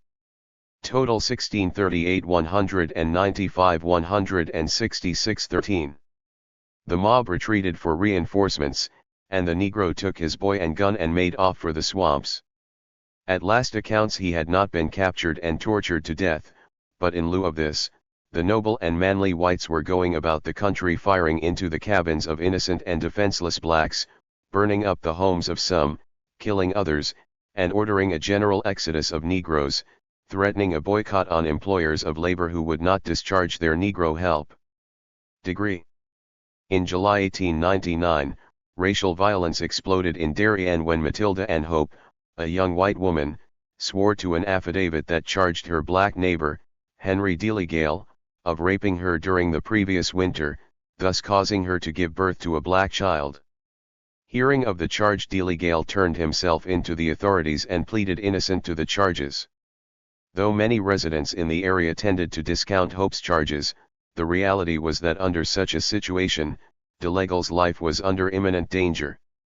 The county sheriff, Thomas Blount, decided that by moving Delegale to Savannah, he would ensure that his prisoner received a trial, and not the vengeance of a mob. However, an armed group of Darien blacks prohibited this from happening, arguing that any attempt to move Delegale would simply ensure that he would be killed en route by racist gangs. African American fears in this regard were not misguided. From 1880 to 1930, 118 of 453 lynching victims in Georgia occurred while the prisoner was in transit to jail. The 170. Savannah Morning News went so far as to admit that safekeeping by the authorities of black prisoners meant death to the accused on a swing limb somewhere between Darien and Savannah. To ensure that this would not happen, a group of blacks from Darien organized themselves into a protective militia to protect Delegale against any incursions by white mobs. Taking up defensive positions outside the jail, they let it be known that neither a white mob nor the sheriff would move the prisoner without an armed fight. Representing a cross-section of the black populace in McIntosh County, landowning families, day laborers, sawmill workers and domestic servants saw in Delegale themselves, and acting in a collective spirit to protect him demonstrated a determination to safeguard their fellow kinsmen and by implication their own political and economic independence. As the Savannah Morning News commented, some of the best farms are owned by the Negroes themselves. It is known among the Negroes that should a prolonged difficulty with the whites occur, the black men would have sufficient food to sustain them supplied from the farms either by black owners or tenants. The paper also noted that, coastal blacks had become perfectly independent of the white man. Darien had a population of approximately 1,700 people, of which approximately 1,000 were blacks. Having a high level of economic wherewithal, Darien blacks were able to support a nascent but vocal political machine in McIntosh County that began under the tutelage of Tunis G. Campbell. Described derogatively by whites as a black carpetbagger, Campbell laid the foundation for political activism and racial cooperation organization that eventually provided the model for active resistance to white extremists and terrorists. His efforts bore fruit on August 22, 1899, when as a result of a previous agreed-on signal, the ringing of the Baptist church bell summoned over 100 armed blacks to Darien's jail to protect Delegale. Intimated by their presence, the Darien Dragons, a local conservative white militia, remained out of sight, but did wire Georgia Governor Allen D. Chandler to send state militia troops as quickly as possible. Chandler immediately ordered up 200 men and 6 officers of the state militia, 1st Infantry Regiment **, told that an imminent race war was in the making. The train traveled at a furious pace, exceeding a mile a minute for much of the trip, delivered the troops to Darien shortly after dusk on the same day. When the state troopers arrived, they immediately assessed the presence of an armed black militia surrounding the jail, however neither side fired. Once the black farmers were assured that Delegale would not be lynched by a white mob, they consented to the state guards transporting the prisoner to Savannah. This highly sensitive confrontation would have terminated peacefully had it not been for the bruised feelings of the local white inhabitants and authorities who felt that those who led the armed black mob should feel the weight of the strong arm they have defied, and that punishment shall be meted out to them. On August 25, 2 deputies, Robert Townsend and O. Hopkins, took it on themselves to travel out of town to the Delegale homestead, where they were confronted by Delegale's 2 sons, John and Edward. Newspaper accounts claim that after a few sharp words and threats, the Delegale sons were ordered to surrender. Deputy Hopkins was said to have made a move toward his gun, and at that precise moment someone from inside the house, led fire with a shotgun, killing Townsend and severely wounded Hopkins. Registered the very next day, the Savannah Press headlines warned. One would suspect that such an act by blacks would have immediately propelled Darien whites into a frenzy. However, no lynchings or further bloodshed occurred, though feelings in both the black and white communities were tense. The reasons for this are instructive because those conditions were necessary for blacks' successful use of violence and their ability to curtail a response from white mobs. When Alexander R. Lawton, the commanding officer of the State Guard, heard about the confrontation, he first attempted to nullify any further violence by racing to the Delegale homestead before the white militia arrived. Cunningly, the matriarch of the Delegale family petitioned the State Guard to protect the family from any white mobs that were surely preparing to raid the homestead. Second, a plan was quickly formulated between the Delegale family members and the State Guard whereby family members would be placed temporarily under protective custody and moved into Darien's jailhouse, thereby forestalling any direct attack on the homestead. Needless to say, while most of Darien's blacks were agitated about the necessity of such a plan and saw it as an affront to their civil rights and dignity, other black leaders, having a more constrained response, valued this nonviolent approach. At this point, religious community leaders from varying black denominations, including a local federal collector of customs for Darien, found reasons to join forces, though all of them enjoyed tolerable if not excellent reputations in the white community. Not surprisingly, they were curiously and conspicuously silent during the previous week's violent confrontations. They now collaborated with Col. Lawton, the federal collector of customs in Darien, on a circular that, when widely distributed throughout McIntosh County, strongly petitioned that blacks refrain from any acts that might incite white violence, and that they recognize that the troops were not present solely to protect white interest. However, of more immediate concern for these prominent black community leaders was their second circular that advised black women to abstain from all words that may incite rashness or may be abusive. And by all means let every man see to it that no colored woman shall show her face at the courthouse or on the streets thereto. Registered similar ensuing statements by a prominent but accommodating black leadership surmised that their public stance as articulated by the second circular would bring back to our city and county that peace and harmony between the races with which in the past we have been so signally blessed. Alas, neither liberal or conservative whites were comforted by these appeasing tactics. When DeLegle's case was reviewed in Savannah, the court chose to first address the charges against those who were arrested for the killing and wounding of the deputies, and only then proceed with the rape charge. In the first trial, 23 alleged rioters were G2 convicted, while charges on 40 others were dropped.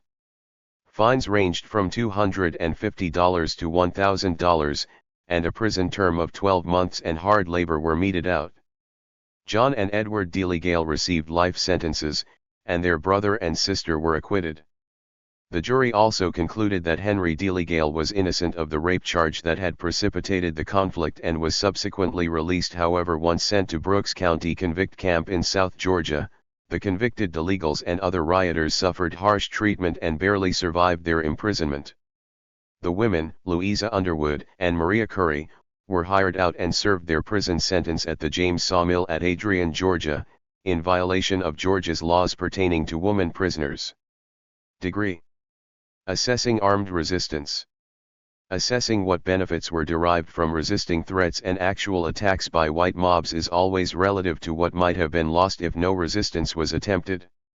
In the case of Darien, though an all-white state guard in conjunction with local white militias did ensure a dominant military presence, McIntosh County whites also realized that some blacks were confident enough to reject whites' paternalist strategies, largely because they enjoyed a level of economic security derived from strong community bonds.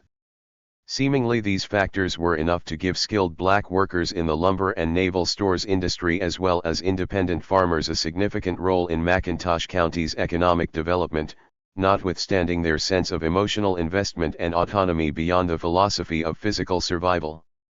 For these African Americans, a duplicity in their economic situation was such that while survival was premised on respect from others and the upholding of black communities' self-interest, there was still among some a strong need to placate white fears, as Du Bois observed. He would not bleach his Negro soul in a flood of white Americanism, for he knows that Negro blood has a message for the world.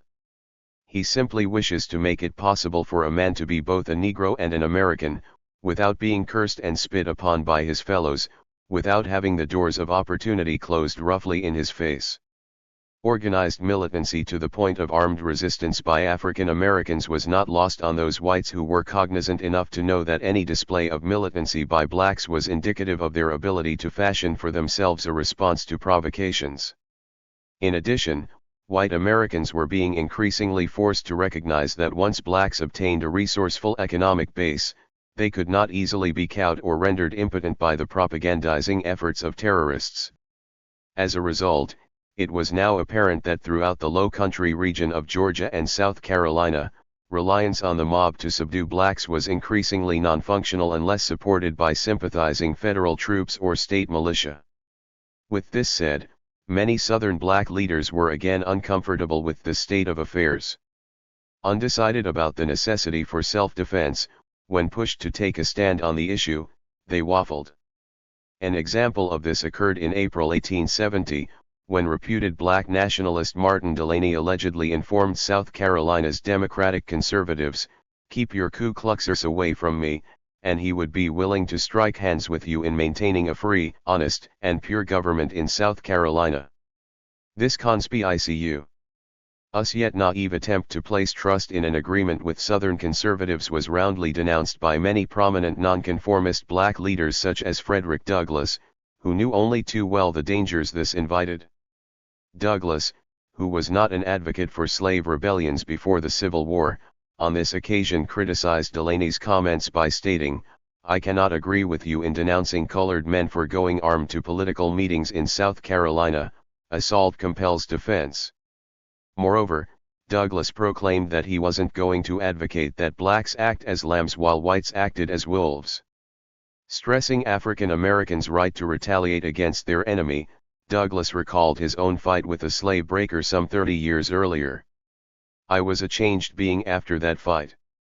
I was nothing before, I was a man now." It recalled to life my crushed self-respect and my self-confidence, and inspired me with a renewed determination to be a freeman. A man, without force, is without the essential dignity of humanity. Human nature is so constituted, that it cannot honor a helpless man, although it can pity him, and even this it cannot do long, if the signs of power do not rise. He can only understand the effect of this combat on my spirit, who has himself incurred something, hazarded something, in repelling the unjust and cruel aggressions of a tyrant. Notwithstanding Douglass's comments, there were those who continued to favor Delany's perspective of hopeful eradication of a Confederate way of life through debate and legislation. For them, morality, tolerance and trust eventually united responsible men into an economic and political alliance that ensured the creation of a democratic and reconstructed South. This, they argued, was the best option. However, the reality of continuing murderous attacks by terrorist gangs and mob violence forced the question, racial survival at what cost? Expelled Black Georgia Representative Henry B. Turner said it plainly, "I am here to demand my rights, and to hurl thunderbolts at the men who would dare to cross the threshold of my manhood." Turner also advocated that blacks should emigrate to West Africa and went on to assert that blacks did not ask for those conditions that force them to retaliate violently against attackers, and would gladly rejoice in being accepted as full citizens. However, if continually forced to do, they will retaliate against those desiring to restore white rule in Georgia by violence. Degree history is instructive on this question of armed defense and retaliation, especially when rural black farmers demonstrated a willingness to resist nightly terror raids by white marauders and retaliated in kind despite a limited number of weapons. Moreover, when organized resistance did occur as with Lowry's raiders and the Darien insurrection, a tacit message was conveyed to local whites that was instantly understood as a threat to their own safety. Accordingly, many impending racial crises were abetted or minimized once blacks indicated that they would not be demoralized or intimidated. Conversely, when conservative whites became heartened by blacks' seeming submissiveness, a different message was being conveyed, a message that all too often resulted in an unrestrained, unremitting, and relentless desire by terrorists to vent a sundry of abuses on their black victims. Within this context, Southern whites' deep-seated psychological cravings for relief from melancholic sensations of social, political, and personal distress vibrated through an array of violent acts and rituals against generally a defenseless black populace. 174. Calhoun's Dilemma. Finding a rationale to explain white America's time-honored social psychological maladjustment toward non-whites requires an understanding of the very premise on which the nation was conceived. Succinctly put, the enfranchisement of European males into the newly constructed American Republic of the 18th century affirmed not only their political independence from foreign rule but dramatically proclaimed in law the enslavement of Africans and the displacement and near total genocide of an indigenous population. Not a paradigm for peaceful coexistence, This 18th-century political construct established a basis for unequal development while favoring racial preferential status for any European desiring to make the most of what law and martial power could provide when ordinary natural abilities and talents were otherwise lacking. Contrived in this manner, one's racial background has been an ever-present prescription for power and control in America. As a consequence, the remarks of many early 18th-century American patriots have become the mandates for late 19th-century terrorists. For example, Senator John C. Calhoun, an outspoken South Carolinian and Southern ideologue, continually harangued his countrymen in his own inimical manner on the American Declaration of Independence. In my speeches and writings, I mounted an ideological counterattack against the subversive doctrines of the Declaration of Independence, which sanctions revolution and chaos. It was this most dangerous of all political error, I pointed out, that had given birth to abolitionism, to the deep and dangerous agitation which now threatened to engulf our political institutions. Therefore the sentiments in the Declaration had to be discredited and destroyed. They are nothing, I contended, but glittering generalities and self-evident lies.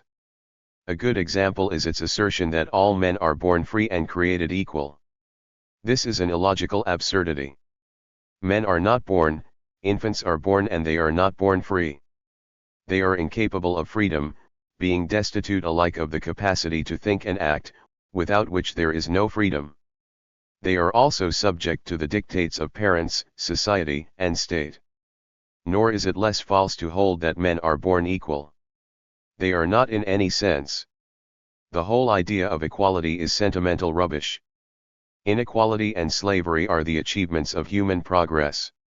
There never has yet existed a wealthy and civilized society, from that of ancient Greece to our own, in which one portion of the community did not, in point of fact, live on the labor of the other. Let me make my position clear, I care nothing about slavery, it is entirely a secondary question with me. In 300 years' time there will not be a nigger on the face of the globe. As the Indian is now retreating before our civilization, so the nigger will gradually be eliminated and his place taken by a higher and more intelligent race. It is only a question of time. I advocate slavery in the South because it is a guarantee of stability and the supremacy of the white race. In 1890, some 120 years later and a civil war in between, the congealed hatred of thousands of Calhoun acolytes forced many Americans to scrutinize the anguish that these obdurate-styled words had wrought.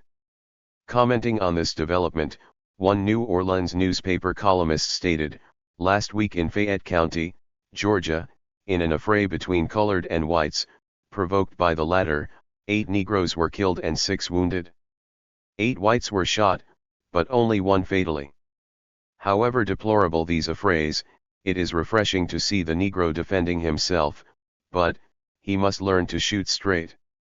The same incident, published in the Richmond Planet 1 week earlier, detailed a level of black resistance that most other papers, black or white, disregarded or ignored as if it were the plague. A fatal riot occurred at Starr's Mill Pond in Fayette County, at 3 o'clock this afternoon. 4 Negroes were killed and 6 wounded, 2 of whom are reported dying. 8 whites were shot, but it is thought only of them fatally, making 18 in all killed and wounded. Pete Griffin is reported dangerously shot. A darky selling wine on the occasion became engaged in a war of words with a white man about the purchase of some wine, which resulted in the Negro getting cut. From this quarrel was taken up by others until Griffin became involved with a Negro who had a gun but who did not care to use it. Anderson Williams, another Negro, told him that to shoot this damn scoundrel, give him the gun, and he would shoot him himself. He took the gun and emptied its contents into Griffin's chest and bowels. He was immediately shot in the neck and died in a few minutes. The shooting became general. After emptying their weapons, a demand was made of a merchant for more ammunition. He refused to sell, but the infuriated rioters ran roughshod and helped themselves to all he had. There were over 500 people on the ground, and it is a mystery that the shooting was not more fatal in the results * degree. Recognition of the federal government's reluctance and in many cases inability to enforce punitive actions against terrorist-like actions, the presence of a generally unarmed southern black population was tantamount to black subjugation or at worst political and physical genocide. To be disarmed in the presence of an armed unsympathetic adversary was in itself a provocative act. Furthermore, in South Carolina, as with most southern states, spontaneous, irrational violence against blacks was so common that guaranteed protections by the 14th and 15th Amendments to the Constitution were ignored as a natural course of action. What is seldom discussed is that open complicity by Southern state officials with terrorist gangs tended to foster the creation of a class of black citizens who, once terrorized and periodically whipped, accommodated themselves to their immediate attackers and then eventually whites in general. Those who resisted, as in Darien or in numerous hamlets throughout the South, acquired their assertiveness by either finding a way to jettison a lifetime of perverse social conditioning or living, as did Lowry, outside the pale of white trust and control. Low country resistance. Black Carolinians were relatively successful in forestalling widespread massacre by armed whites due to specific social environmental factors that were not generalized throughout other Southern black communities. For example, a careful examination of violent racial confrontations during the post-Civil War years indicate that there were 33 major racial revolts in which a single life or more was lost. A closer analysis of these clashes indicate that a number of important prerequisites were present as necessary conditions for successful armed defense during these confrontations. In 70% of the riots, blacks made up a majority of the population in the area of conflict. 176. In a region that was overwhelmingly rural, 42% of the riots occurred in cities with a population over 5,000. Over a third of the racial riots occurred within 2 weeks of an election and 5 erupted on election days. Consequently, a high-sense political focus was present among the black electorate. 55% of the riots began with an attempt by whites to break up a black political meeting or keep blacks from voting. In such instances, there was a critical mass of blacks to either defend or act aggressively in retaliation to provocative acts by whites. In 73% of the riots, blacks fought back at least initially, and usually until they were overwhelmed due to superior white numbers, firepower, military experience, communications, weaponry, connivance of those in authority, abandonment by the federal government, blacks' ignorance, poverty, and inexperience. On a number of occasions, Charleston became the site of pitched hand-to-hand battles between blacks and whites. As the historic site where armed rebellion against the federal government began on April 12, 1861, Charleston was considered to be the heart and soul of Southern white gentility, breeding and power. However, 4 years later this mecca of Southern aristocratic power suffered what many considered to be the unforgiving indignity of having the 1st Black Regiment of Union soldiers officially recruited during the Civil War, the Massachusetts 54th Regiment, march victoriously through the streets of Charleston right up to the symbol of Confederate military might, the Citadel, with the freed black populace cheering them on. On this day, Martin R. Delaney, a major in the 52nd U.S. Colored Troops, recalled his first impressions on entering Charleston. Entered the city, which, from earliest childhood and through life, I had learned to contemplate with feelings of the utmost abhorrence, a place of the most insufferable assumptions and cruelty to the blacks, where the sound of the lash at the whipping post, and the hammer of the auctioneer, were coordinate sounds in thrilling harmony, that place which had ever been closed against liberty by an arrogantly assumptuous despotism. For a moment, I found myself dashing in unmeasured strides through the city, as if under a forced march to attack the already crushed and fallen enemy. Again I halted to look upon the shattered walls of the once stately but now deserted edifices of the proud and supercilious occupants. The haughty Carolinians, who believed their state an empire, this city incomparable, and themselves invincible, had fled in dismay and consternation at the approach of their conquerors, leaving the metropolis to its fate.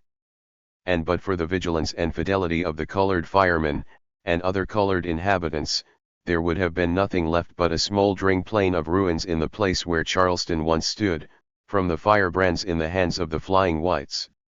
Whatever impressions may have previously been entertained concerning the free colored people of Charleston, Their manifestation from my advent till my departure, gave evidence of their pride in identity and appreciation of race that equal in extent the proudest Caucasian asterisk. Needless to say, this was a bitter political reality for most if not all of Charleston's white residents. Expectedly, furious impassioned battles between freedmen and a recalcitrant white populace occurred on almost a daily basis. One major confrontation occurred in Charleston's Central Market just a few months after the Confederate surrender. On Saturday, July 8, 1865, James Bing, a well-known and respected black vendor in the city's Central Market, and a white customer became involved in a disagreement that exploded into violence and eventually culminated in Bing's death and the wounding of several whites in the market area. When nearby soldiers from the Massachusetts 5th Regiment and the 21st U.S. Colored Troops were summoned to investigate the violence, they soon clashed with a white regiment of New York Zouaves who were also sent to the scene. Fighting between these three military units quickly spread and soon involved civilians. Within an hour, the entire downtown area of Charleston was entrapped in violence as enraged blacks attacked incensed white soldiers and civilians wherever they could find them. Pandemonium continued on throughout the weekend and only abated early Monday morning. This would not be the last full-blown interracial violence in Charleston, South Carolina. 1 year later, during the summer of 1866, racial clashes were again occurring and in heightened intensity. In Charleston's historic Battery Park, overlooking Fort Sumter, black and white youth clashed on a daily basis to determine which racial group would dominate use of the park *degree in what many white Southerners considered sacred ground. Battery Park, with its cannons still facing Fort Sumter, was a symbol of Confederate resistance to the dictates of the federal government. However, with the emergence of a partially enfranchised black populace at war's end, emboldened black youth cared little about Confederate symbols and less about the sensitivity of Charleston's white populace.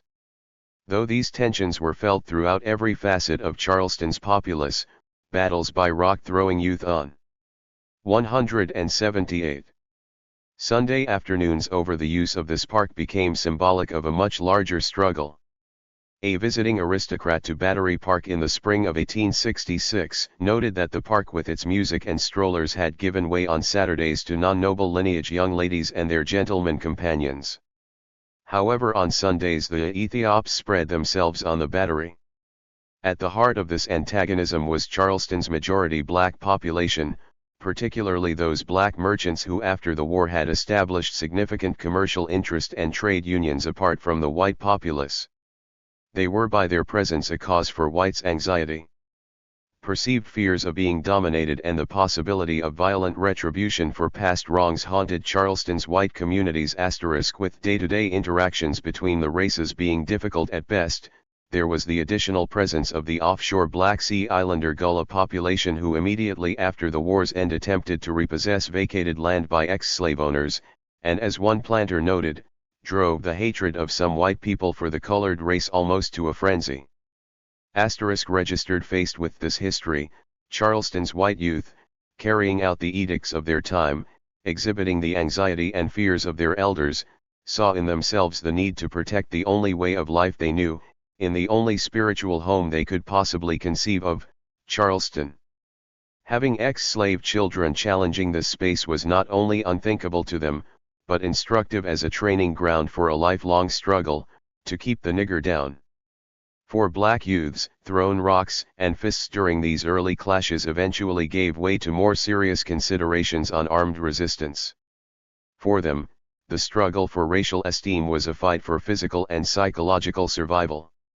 In this regard, their strength was sharply challenged by the brazenness but weakness of an enemy who sniped about them in fearful wonder whenever blacks decided to demonstrate purposefulness and a steady aim. Literary provocateur. A case study of John A. Leland.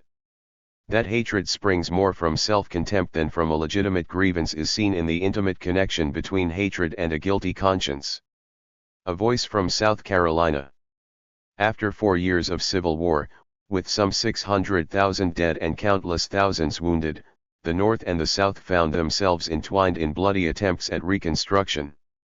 Though securing effective racial hegemony over its non-white populace was the goal for both northern and southern white political infrastructures, to accomplish this an alliance of northern and southern capital as well as political alliances across sectional lines had to be established by any means necessary. To facilitate this process, appeals to a distraught ex-Confederate leadership, sympathizers, and Ku Klux-like terrorist gangs, were made through newspapers, pamphlets, theatrical performances, and books. Novels such as Thomas Jefferson Jerome's Ku Klux Klan No. 40, Thomas Nelson Page's Red Rock, and N.J.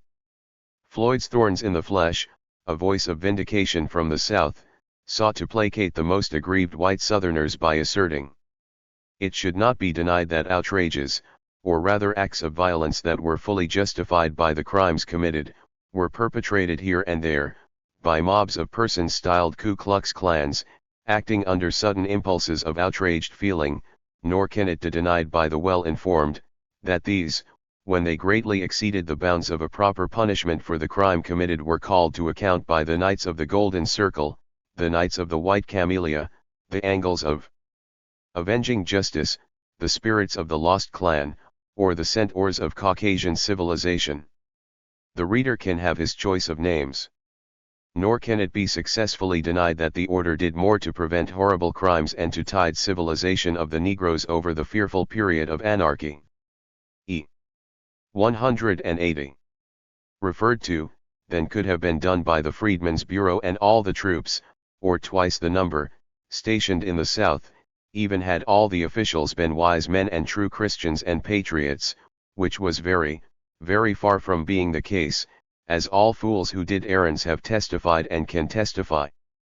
The writer has nothing more to say concerning the so-called Ku Klux Klan, but he claims that the mere fact that the country, particularly the cotton and sugar belts from the Chesapeake to the Rio Grande, was not drenched in the blood of riots and assassinations, during the period of Reconstruction and Rehabilitation, proves the Southern white people to be possessed of a civilization having certain qualities of excellence which, no matter what may be the brilliant destiny of the leading human race in the future, can never be surpassed while men shall continue to be frail and fallible.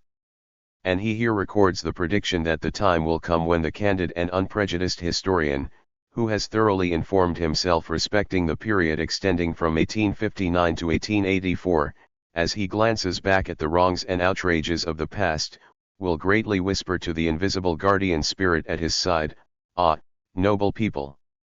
As political brethren, they were generous, magnanimous, and forgiving; as military foes, they were chivalrous and brilliant, but under the numberless wrongs and persecutions which succeeded their downfall they were sublime." Asterisk. By 1870, Southern propagandists were quickly fashioning a number of rationalizations for the continued existence of a political ethos that envisioned the South as a separate political and cultural entity within the United States, a nation within a nation. Though the secessionist-minded Confederacy was defeated after 4 years of warfare, its economic infrastructure was vital to a post-war development of the nation. With this in mind, Southern white patricians initiated a social dialogue that indicted both the freedmen and white Republicans as culpable in exhausting the nation with 4 years of civil war. These astute political pundits quickly realized that by shrewdly associating black political involvement and economic development with social disorder, Southern whites' guilt about their military defeat could be minimized. Interesting enough, a parallel analysis by black and white Carolinians also recognized that it wasn't Northern brotherly love for the ex-slave or hatred of slavery that propelled federal interest to pursue the war to its bloody conclusion, but rather an inability by Lincoln's wartime administration to develop a workable political and economic solution between divided regional interest, some of whom advocated slavery and others who sought what they considered were the best interest of white wage laborers. With the termination of hostilities, the freed African posed an even greater problem as an economic spoiler who supposedly could no longer be sold, bought, bartered, or traded. They were now a numerical entity that threatened to dramatically obliterate assumed white patterns of social order and dominance throughout the South and beyond. With this as a threat, Southern conservative and Democratic newspapers along with a sympathetic Northern conservative wing of the Republican Party mounted a national campaign that unleashed a steady barrage of racially inspired invectives characterizing blacks as incompetent, bungling political dupes for radical Republicans. Central to this analysis was the following supposition: lacking a history outside slavery, blacks were racially incompetent in seeking or exercising power and authority on a local or national level, especially over whites' degree. Accordingly, it was understood that the responsibility for governing occurred at birth and as a result was an innate, God-given mandate for whites. For those who needed visible or material confirmation of this fact, a racist credo declaring no matter how poor whites may be, they could never become a nigger, was enough. Refusals to accept this thinking constituted not only a physical threat to social order, but a psychic dismissal of those mythologies that for centuries decreed white racial privilege as a divine axiom. In the midst of this national post-Civil War struggle, a leading proponent of thinking was John Adams Leland, a conservative member of South Carolina's Democratic academic elite, an enthusiastic apologist for the Ku Klux Klan and a major propagandist and ideologue who fashioned Southern racist sentiments into a literary format on terror. The terrorist word. In 1879 John Leland authored a treatise titled A Voice from South Carolina, Journal of a Reputed Ku Klux, in which he expounded on the evils of Republican Reconstruction, particularly within the spiritual heart of the Confederacy, South Carolina. Written as a diary, Leland presented the reader with a glimpse of his views and thought processes as a Southern educator. Utilizing metaphors, parables, allegoric representations, and selective imagery, he constructed a historical rationale of the postbellum period that rescued fellow white Carolinians from African rule both state and municipal. This, he explained, was necessary at a time when social conditions in his beloved state were so horrendous that Samson, shorn of his locks, was not more completely in the hands of his Philistines. With this as his approach to history, Leland attempted to succinctly describe who the enemies of Southern whites were, while establishing the boundary lines for any future political intercourse. As a graduate from both Williams College in Massachusetts and South Carolina College in Charleston, holder of a doctorate degree, professor and chair of the Mathematics and Astronomy Department at South Carolina's Military Academy, the Citadel, and as president of the Lawrenceville Female College in Lawrence, South Carolina, Leland, the self-proclaimed Southern gentleman, dedicated his seminal work to the women of South Carolina. In doing so, he attempted to merge his own sense of chivalry and contempt of Republican moral mania with a level of cynicism and personal despair that ultimately concluded even the lowest Ku Klux would have blushed to have acknowledged the most obnoxious Negro. With this as his mantra, A Voice from South Carolina ridicules Republican Reconstruction efforts, but not without first asserting his own credentials as author of Journal of a Reputed Ku Klux.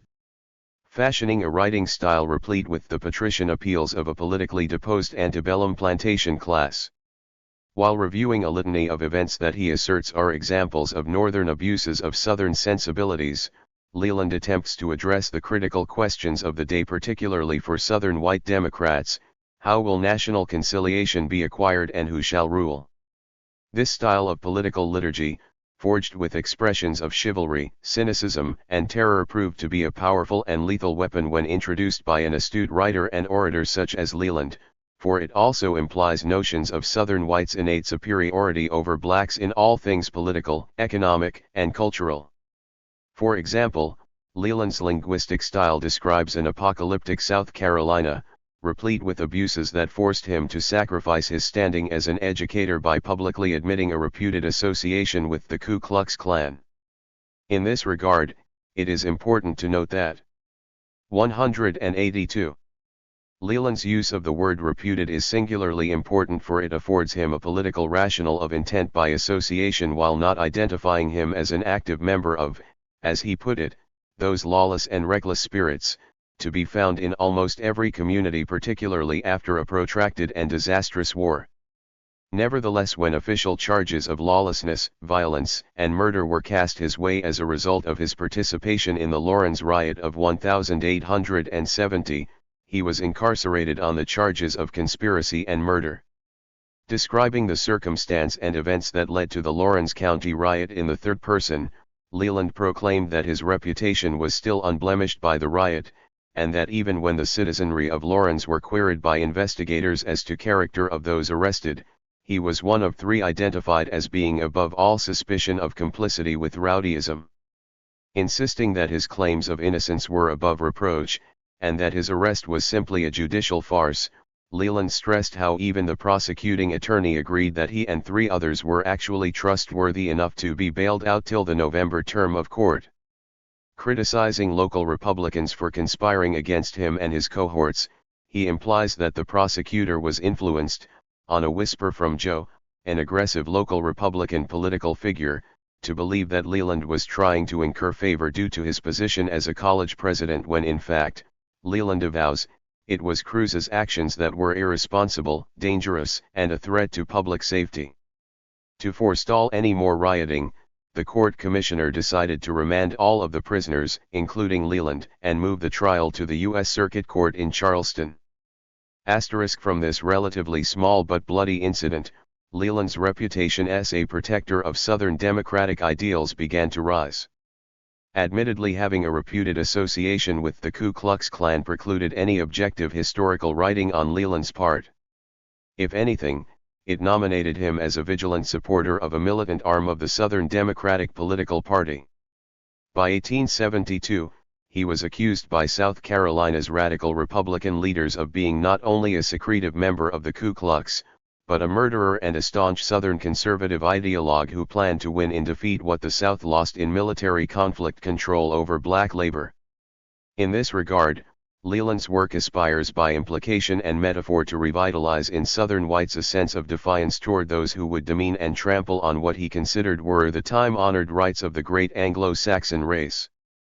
In line with this thinking, he praised South Carolina's political leaders as a pantheon of men whose supreme virtue and sacrifice had nobly tolerated existing in a world filled with the weak and irreverent. Seemingly understanding their pain, he professed, South Carolina can proudly point to a galaxy of historic names, who have illustrated her fame in every period of her past history. Through these her voice has already been heard in tones which will reach the latest posterity. In the dark days of the Revolution, this voice could be heard in such clarion notes as her Moultries, her Sumters, and her Marions could utter, to electrify new life in her people, though overrun and all but conquered. In the formation of the government, it has been heard, in no faltering accents, from her Pinckneys, her Lawrences, her Rutledges, and her Haywards equals among equal statesmen, who were jealous of her liberty so dearly purchased. These only consented to her association with her sister colonies, when they thought this liberty was hedged in by every safeguard which human wisdom could devise. It has been heard in the halls of state and federal legislation, from the tongues of Calhoun, Hayne, McDuffie, Preston, and a long list of worthies, whose names will ever adorn the annals of the past.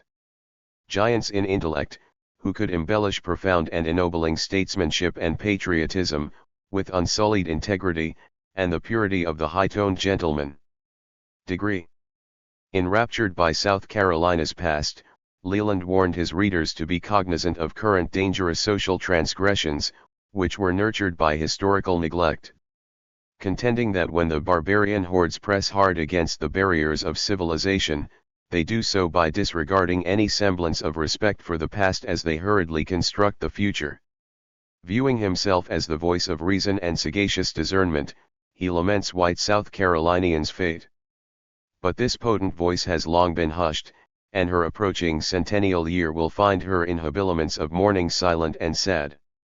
Most of her sisters who began the race with her, and very many of those younger ones, who are but of yesterday, and who owe so much to her sacrifice of blood and treasure, will then be rejoicing in their prosperity, and have already invited the whole world to witness their progress and their greatness. She, almost alone of the old 13, will turn her face to the wall, and will feel no responsive throb to the rejoicing over this national jubilee. In one short century, she seems to have run her whole career of rises, progress, decline, and fall. She has the same bright sky above her, as in her palmist days, the same broad rivers flowing from her mountains to the seaboard, the same fertile soil and genial climate. Her most bitter enemies must admit that her, so-called, leaders have maintained a dignified silence since her fall. Even those who watch so assiduously to catch up and pervert every chance expression of ex-President Davis, have found nothing to report from them. These gentlemen show that it is the part of true manhood to endure what is unavoidable, as well as to dare, and that fortitude is, in many respects, a higher virtue than bravery. He ends this supplication by throwing his own sacrificed soul on the consciousness of good South Carolinians whom he anticipates would quickly recognize that. This voice from South Carolina, comes from one of her humble sons, whose earnest desire is to cling but the closer to her side in the day of her humiliation. He feels irresistibly impelled to publish to the world that the grand old state, declared to be free, sovereign, and independent, 100 years ago, is now deposed, gagged, and trampled in the dust. Her seat and name has been usurped by a brazen-faced strumpet, foisted upon her high places by the hands of strangers, her proud monuments of the past, all begrimed and vandalized, her sacred treasury thrown wide open to the insatiable rapacity of thieves and robbers, and her bright escutcheon blackened by every crime known to the Decalogue. All these, too, have been the legitimate fruits of deliberate legislation on the part of her sister states, in Congress assembled, people, like herself, by the descendants of that glorious old Anglo-Saxon race, whose achievements on this continent have filled the world with amazement and admiration. Could our common ancestors ever have foreseen this? Can posterity ever account for the madness of the hour, in states, having the same lineage, combining to drive one of their number from the fold of civilization into the dark despotism of African rule?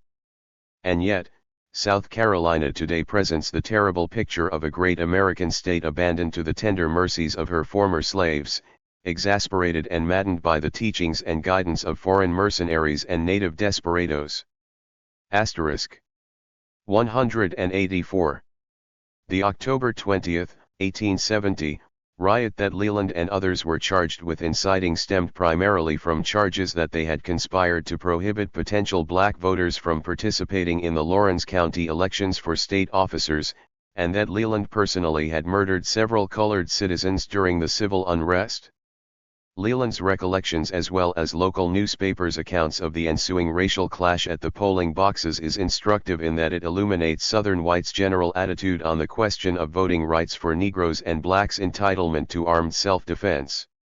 However, in Leland's recounting of events that led to his arrest, he claimed that the majority of the adult male population of the town, then present, were arrested, and, at first, shut up in the courthouse. He further asserted that as soon as this congregation, without reference to sex, was assembled in this unusual place, by forcible means, we were marched in procession, through Main Street to the residence of the Honorable Joseph Cruz. Though the veracity of Leland's testimony is left up to the reader's discretion, his introduction of Joseph Cruz as a vile character and recognized leader of the radical wing of the Republican Party in Lawrence County is intriguing. Leland's demeaning characterization of Cruz is emphasized by declaring that he is a base and vile traitor who before the Civil War had a questionable and stained reputation for making his bread by trafficking in Negroes, and with Negroes. From this affiliation, Cruz had supposedly developed an appreciation of their peculiar characteristics and in due time after the war, made additional money by acting as liaison between the two racial communities. By befriending blacks, Cruz quickly became recognized in the state capital as an individual of worth and eventually became a legislator, a commissioner of elections, a military aide to the governor and a trial justice. Leland finally concludes that Cruz in effect became a useful individual for Republican interest while living within the Democratic Pearl of the ex-Confederacy, South Carolina. More important for Leland was that as a county leader in the Republican Party, Joe Cruz was entrusted with full powers to organize and equip the county militia, Republican Union leagues and conduct limited military exercises with black soldiers when deemed necessary for the public's safety. In this regard, Leland cynically noted that, a complete program of military barbecues was arranged for the summer, always to be attended, armed, and equipped, as the law directed. It was his haranguing at these barbecues that first fired the colored heart. Some of his speeches were listened to by respectable citizens, who testified in the public prints of the day, and over their own signatures, to his highly incendiary diatribes. Among very many other things, he advised the laborers, now that they had arms in their hands, to seize whatever of the crops they thought they ought to have, and if any fuss was made, they could easily burn them out, as matches were cheap. That they now had the power, and the white man must be taught to know his place. Under such teachings as these, it was not to be wondered at, that companies of colored militia, in going to, and returning from these gatherings, with arms in their hands, should be insolent, and sometimes even violent towards their former owners. There were many instances of insults offered to ladies, while riding in their carriages over the public roads, and of indignities the most gross, perpetrated by them, on the premises of some obnoxious farmers. It is therefore not surprising to learn that Leland's account of what occurred on Election Day in Lawrence County is laced with racial invectives. Describing the mangers of the elections as radical Republicans, he admits that with the exception of a few minor incidents, everything went on quietly and peacefully until 11 o'clock. However, he claims at this time a citizen and a constabulary had a few nasty words to say to each other that resulted in a fist fight.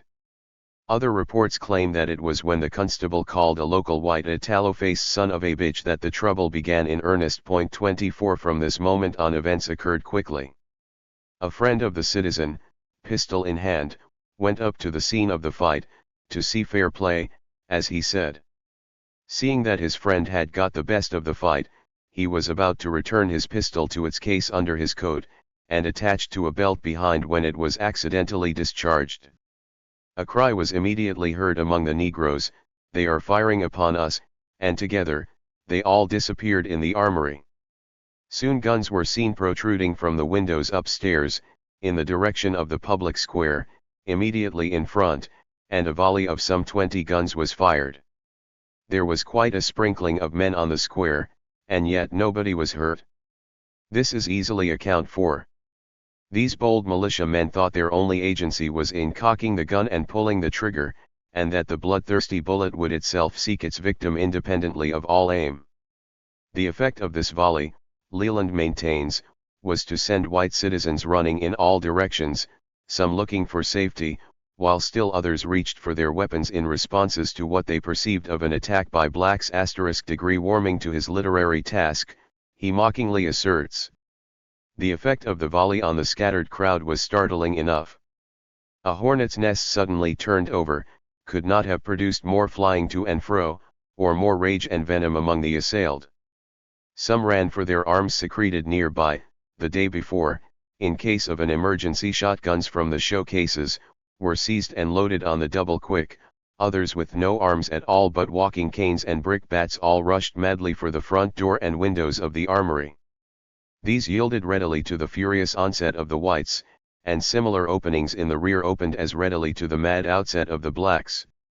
It was no fight at all, for as soon as these sable warriors saw the determined rush for their stronghold, they instantly dropped their 16-shooters on the floor, made a break for the back windows and doors, and this eyewitness avers that they made the quickest time on record down the declivity in the rear. It seems that some of our boys who had served from Bull Run to Appomattox could not resist the temptation for some sharp shooting at a foe, but they declared that a black target, changing its level every second so amazingly, afforded them a poor chance to show their skill. There was only one struck fatally on the retreat, and he lingered for several days. 2 others, shot in the building, made up all the casualties of its famous affair. Though Leland admits being a witness to the riot, his version differs substantially from that of the state prosecutor, the indictment, and reports from local newspapers. While Leland's inability to attribute good aim to blacks defending themselves may be indicative of a deeper reluctance on his part to accept any form of resistance or martial ability by blacks as justified, the Daily Phoenix newspaper reported the following. A black man showed his head on a balcony, and a bullet from the square dropped him dead to the ground below. The whites then rushed the armory, broke the door. The 186 Blacks fired through the weatherboard as they retreated. 2 white men and a little boy were wounded. 2 black men were wounded as they retreated. Testifying that on the day of the riot he was walking with his students from the nearby female college in Lawrence, Leland maintained that because the wind was blowing in the opposite direction he was not able to see or hear any confusion or shooting in the town square 2 streets away. Several witnesses placed him not only at the site of the riot, shooting and cussin' and swearin', but testified that he was seen shooting several times near the spot where a black man was killed. Denying these claims, Leland reiterated that while he wasn't responsible for the shootings and killings, he totally supported the actions of enraged citizens of Lawrence against the irresponsibility of the blacks, whom he referred to as Sambo, Cuffy and Boy. Degree using racially laden metaphors to define the real culprits was meant to indicate to those who supported the curtailment of blacks' aggressive behavior, that he too was of similar mind, though careful enough to minimize any actual involvement in any killings. With this said, the Lawrence College president wasn't adverse to claiming that there is no doubt that what became the Ku Klux were in their origin simply organizations for self-defense, similar to those in Lawrence, just before the outbreak on October 20, 1870. Yet in a remorseful letter to a friend, a deeply concerned Leland lamented about his future and the necessity for white South Carolinians to maintain what he called an interminable fight against hell, and one's glorious remembrances of an honorable past. You may break, you may ruin the vase, if you will, but the scent of the roses will hang round it still. Racial celebration as propaganda. As a consummate political pundit and propagandist, Leland also understood that many of his closest contemporaries longed for a return when Southern economic growth, founded on the strength and resiliency of slavery, would once more indulge itself in an intemperate form of political elitism and racial dominance. However, Leland of all persons also understood that though the re-enslavement of blacks would never happen, the need to codify Southern traditions into laws that would fashion white privileges into a philosophy of white racial hegemony was paramount. This he surmised was essential if any creation of a post-war Southern economic and political ethos was to be salvaged.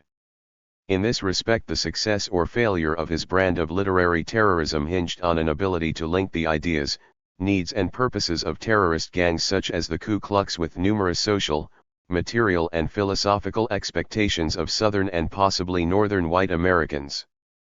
In this respect Leland understood that by propagandizing and celebrating race, 2 important issues would be addressed. First, for those white South Carolinians needing clarity on what should be the proper way to respond blacks' assertiveness and possible insurgency, advice would be provided with ample demonstrations if necessary. Second, racial propagandizing fostered an emotional and highly subjective context that underlined the righteousness of attempt secession premised on white racial prerogatives. From this perspective the demise of the Confederacy was safely cushioned within protective hyperbole, particularly when Leland confidently proclaimed, 6 Literary Provocateur, a case study of John A. Leland 187.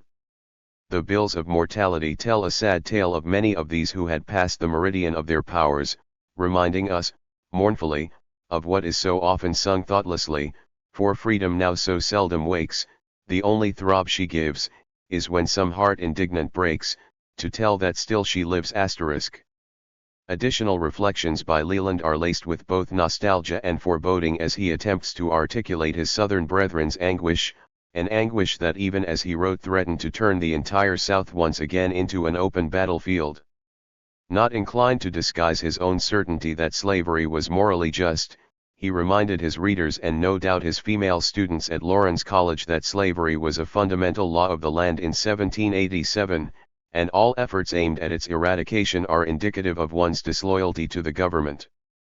He also argued, as if the Civil War had not settled this issue, that a closer examination of Northern morality reveals contradictory ideals.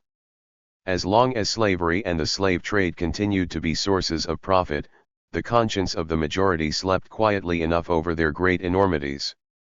After a more full development of their appropriate industries, it was found that the slave was an incubus, and he was quietly shipped and sold where his services were regarded as still indispensable. Being thus happily relieved of his presence, and reimbursed for his pecuniary value, they abolished the institution in their own states, and these same consciences then became most painfully sensitive to the sins of their neighbors, on whom they had palmed their whole load of fancied guilt. Though the term fancied guilt placed the blame for slavery's conception and perpetuation in the Americas, Leland's major thesis focused on an unending struggle between Southern claims for sovereign and delegated state constitutional rights, and the federal government's assumptions about its own enumerated rights and prerogatives. Degree Though publicly Leland advocated the former, he bridled at the possible stigma of being an insurrectionist who once advocated rebellion, but in the post-war era could possibly be thought of as a demagogue seeking civil strife. In response to such implications, he continually reminded his critics that the original 13 states never relinquished their right to remedy faults with federalism by seeking disunion. Employing the testimony of a Rev. Thornwell who attended South Carolina's 1860 Convention on Secession, Leland sought to buttress his claim that the eventual 11 states that seceded from the Union did so by evoking their constitutional prerogatives. That there was a cause, and an adequate cause, might be presumed from the character of the convention which passed the ordinance of secession, and the perfect unanimity with which it was done. The convention was not a collection of politicians and demagogues. It was not a conclave of defeated place hunters, who sought to avenge their disappointment by the ruin of their country. It was a body of grave, sober, and venerable men, selected from every pursuit in life, and distinguished, most of them, in their respective spheres, by every quality which can command confidence and respect. It embraced the wisdom, moderation, and integrity of the bench, the learning and prudence of the bar, and the eloquence and learning of the pulpit. It contained retired planters, scholars, and gentlemen, who stood aloof from the turmoil and ambition of public life, and were devoting an elegant leisure to the culture of their 188 minds, and to quiet any unobtrusive schemes of Christian philanthropy. There were men in that convention utterly incapable of low and selfish schemes, who, in the calm serenity of their judgments, were as unmoved by the waves of popular passion and excitement, as the everlasting granite by the billows that roll against it. There were men there who would listen to no voice but the voice of reason, and who would bow to no authority but what they believed to be authority of God. There were men there who would not be controlled by uncertain opinion, nor be betrayed into sudden counsels, men who would act from nothing, in the noble language of Milton, but from mature wisdom, deliberate virtue, and the dear affection of the public good.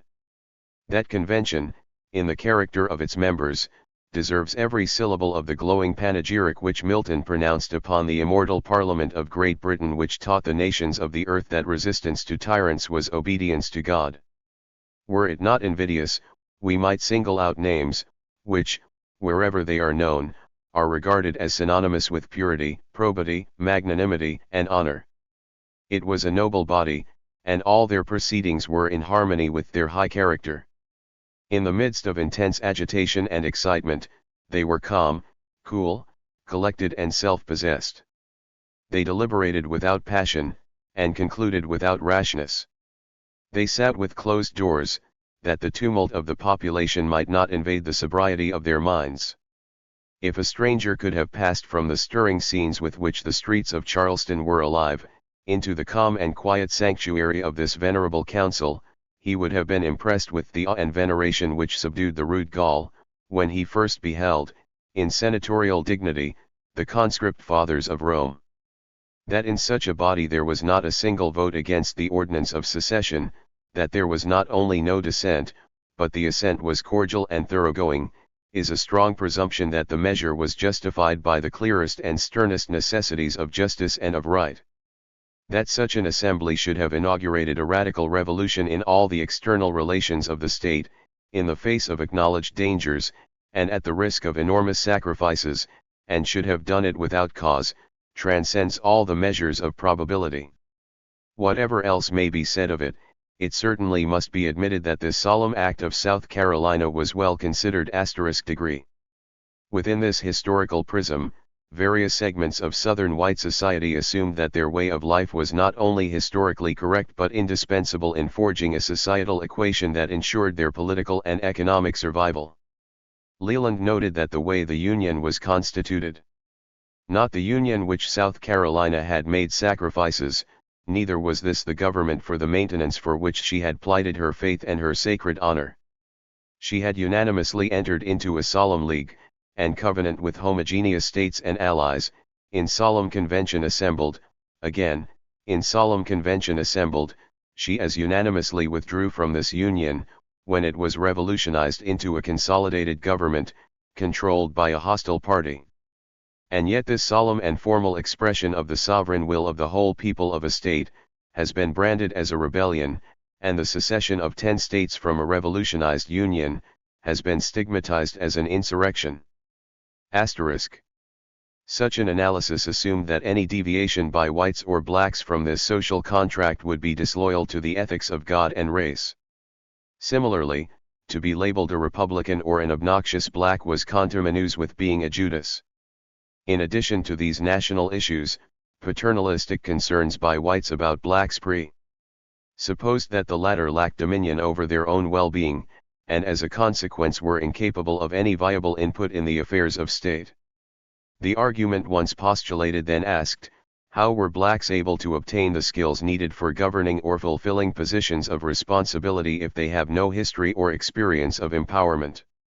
Judge Edward Frost at the South Carolinian Constitution Convention even proclaimed that any incompetence among freedmen was not of their own making, but the fault of white Southerners. Frost queried, did he make himself ignorant?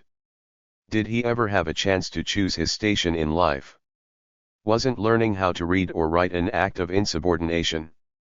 Yet others asked, weren't blacks already functioning in some aspects of government but as Republicans' dupes? And if so, how could they be trusted to stand up to any white man, Republican or Democratic? Asterisk. As expected, inquiries of this sort allowed Leland to cite intolerable annoyances as examples of his frankness. He opined that the federal government's creation of the Freedoms Bureau, emerging from its embryo on the Sea Islands, and spreading its filthy meshes all over the state, is reason enough to warrant further suspicion about Republican lawmakers. Admonishing any conceivable support for the Freedmen's Bureau, Leland suspects and then charges malfeasance. These were, at first, mere swindling machines in the hands of sharpers. Afterwards part contrivances were soup-rad for the political bondage of the black man, far more galling than world-abused chains of slavery. These man-traps furnished appropriate schooling for that rapacious crew who afterwards reveled in the treasury of the state. Here Scott and his congenial colleagues received that impervious coating over everything like conscience, which fitted him and them for the open robbing of public funds. Asterisk. Leland and the African-American soldier. Varying his attack, Leland also demeans the abilities and performance of black soldiers in the Civil War. Ignoring the battlefield records of colored regiments from states such as Massachusetts, as well as the 1st South Carolina Colored Volunteer Regiment that was formed by Union forces as early as 1862 on Hilton Head Island, repudiating history he alleges. It may be remarked that these colored garrisons, so profusely scattered over the state, rejoiced in the high-sounding title of 57th, 59th, and Massachusetts regiments, and some explanation seems necessary for the fact that Massachusetts regiments were so exclusively selected to march over South Carolina soil, after the surrender registered.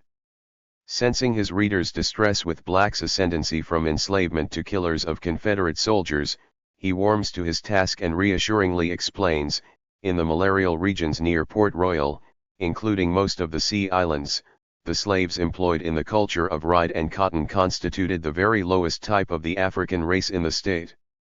They were for the most part the immediate descendants of the latest importations of native Africans brought to our shores, in the constitution to the slave trade. These were generally worked in large gangs, having but little intercourse with the whites.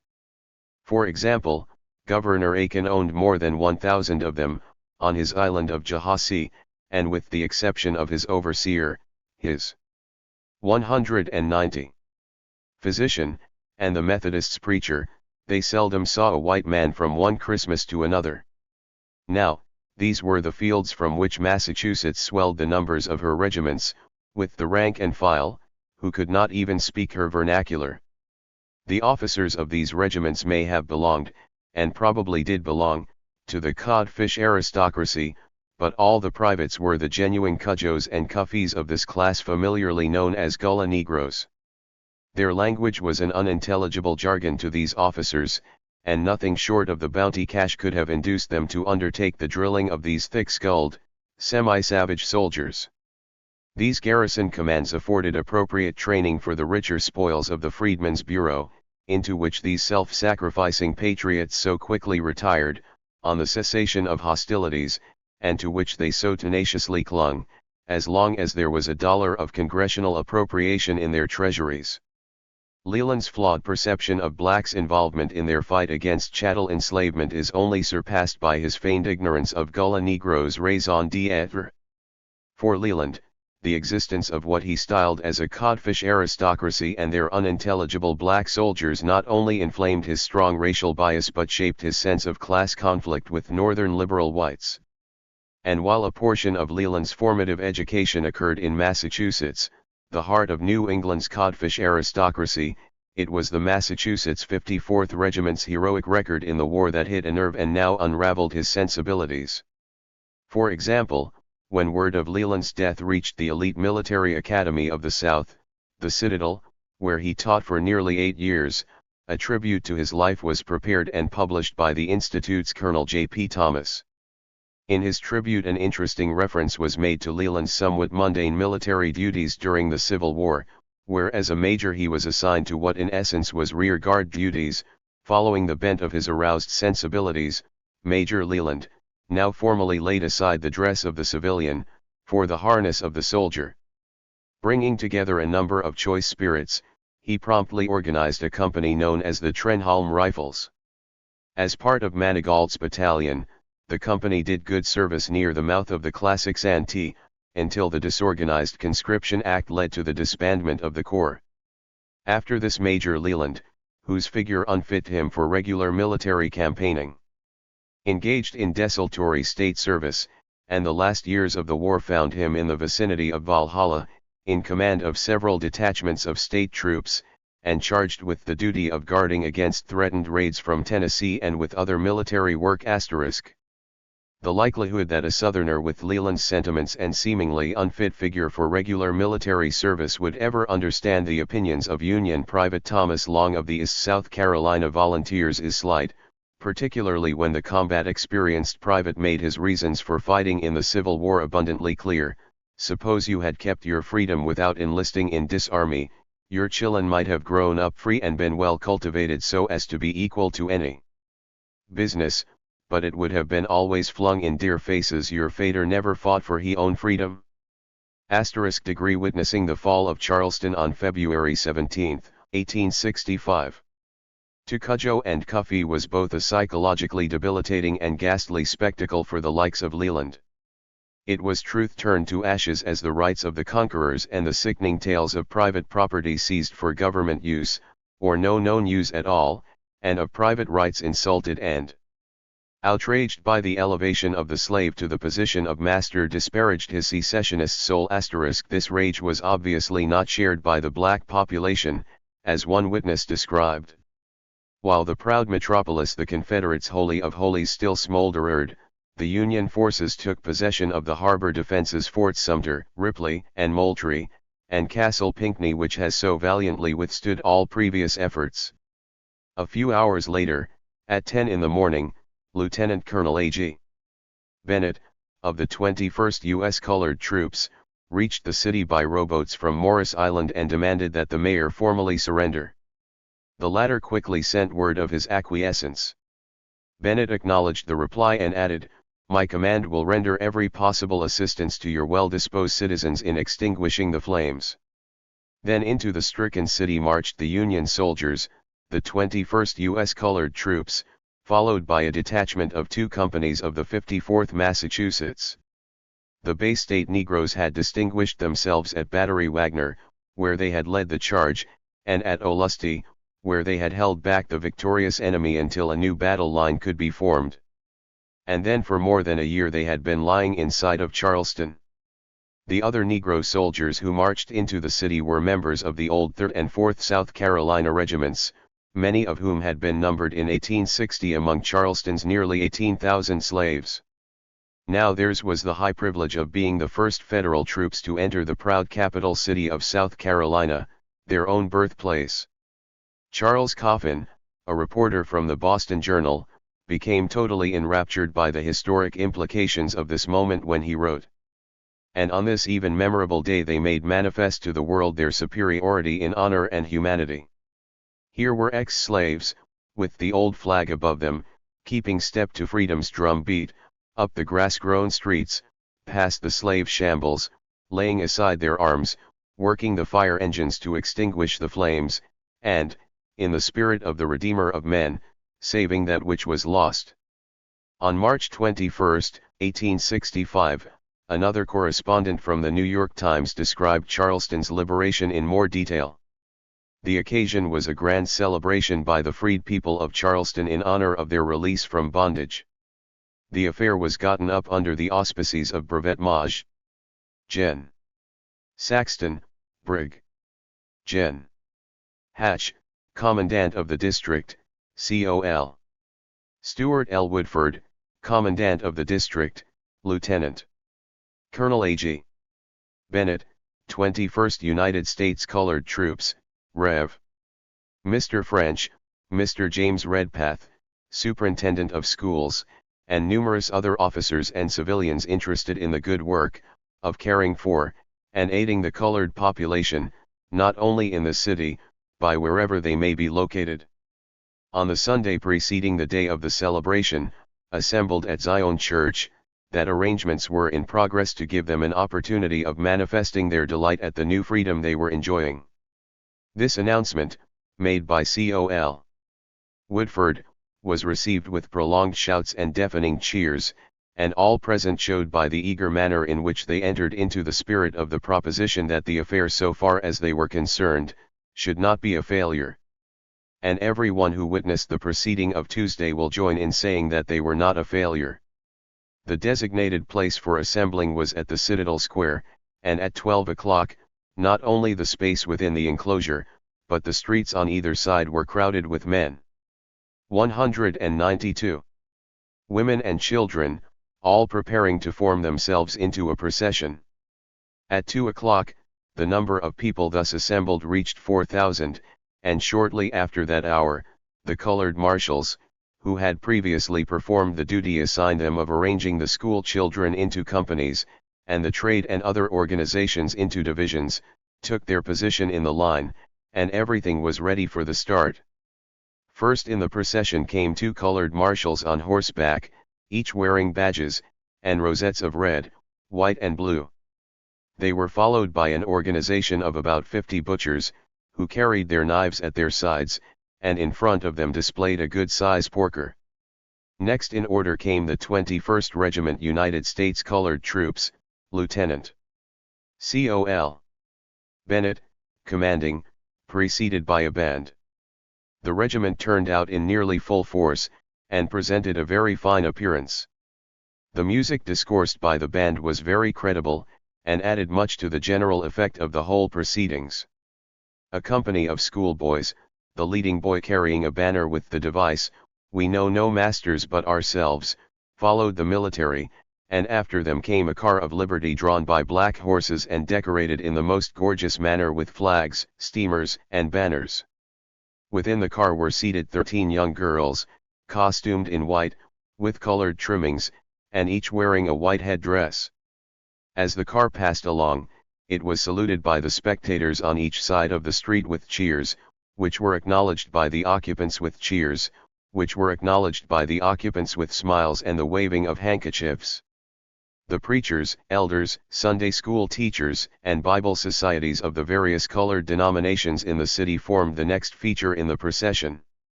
Then appeared 1,800 school children, boys and girls, with their white teachers walking beside them, and displaying mottos, of which, "We know no caste or color," "The heroes of the war," "Grant," Sherman, Sheridan, Gilmore, Terry, Thomas, Farragut, Dahlgren, Porter, are only a sample. Throughout the march they observed good order, and showed by their joyful countenances that they thoroughly appreciated the improved change which has been worked out for them. The tailors, carrying shears as the emblem of their trade, and the coopers, with hoops in their hands, turned out in large force. After them came the firemen, there being no less than 10 organizations represented in the line. They were dressed in red shirts, with belts around their waists, and made an attractive feature in the procession. The various trade associations, including painters, blacksmiths, carpenters, wheelwrights, barbers, and others, all came in regular order. These were followed by a cart drawn by a mule, and containing an auctioneer, who was standing over 2 women seated on a block, with their children standing about them. A boy was also in the cart, whose office was to ring a bell with all the energy possessed. The cart bore the announcement, "A number of Negroes for sale," and as it moved along the auctioneer would appeal to the crowd for a bid, making use of the phrases which are usually heard in a Negro auction room. For instance, the bystanders were repeatedly informed that such a one was an excellent cook, or an expert seamstress, or a valuable field hand, and that some one of the number had run the price up to an extravagant amount in Confederate money, of course. Attached to the cart was a long rope tied to which was a number of men and women. Next was a hearse, bearing a coffin, and having the inscriptions, "Slavery is dead, who owns him? No one." Sumter dug his grave on the 13th of April 1861. The hearse was followed by mourners dressed in deep black.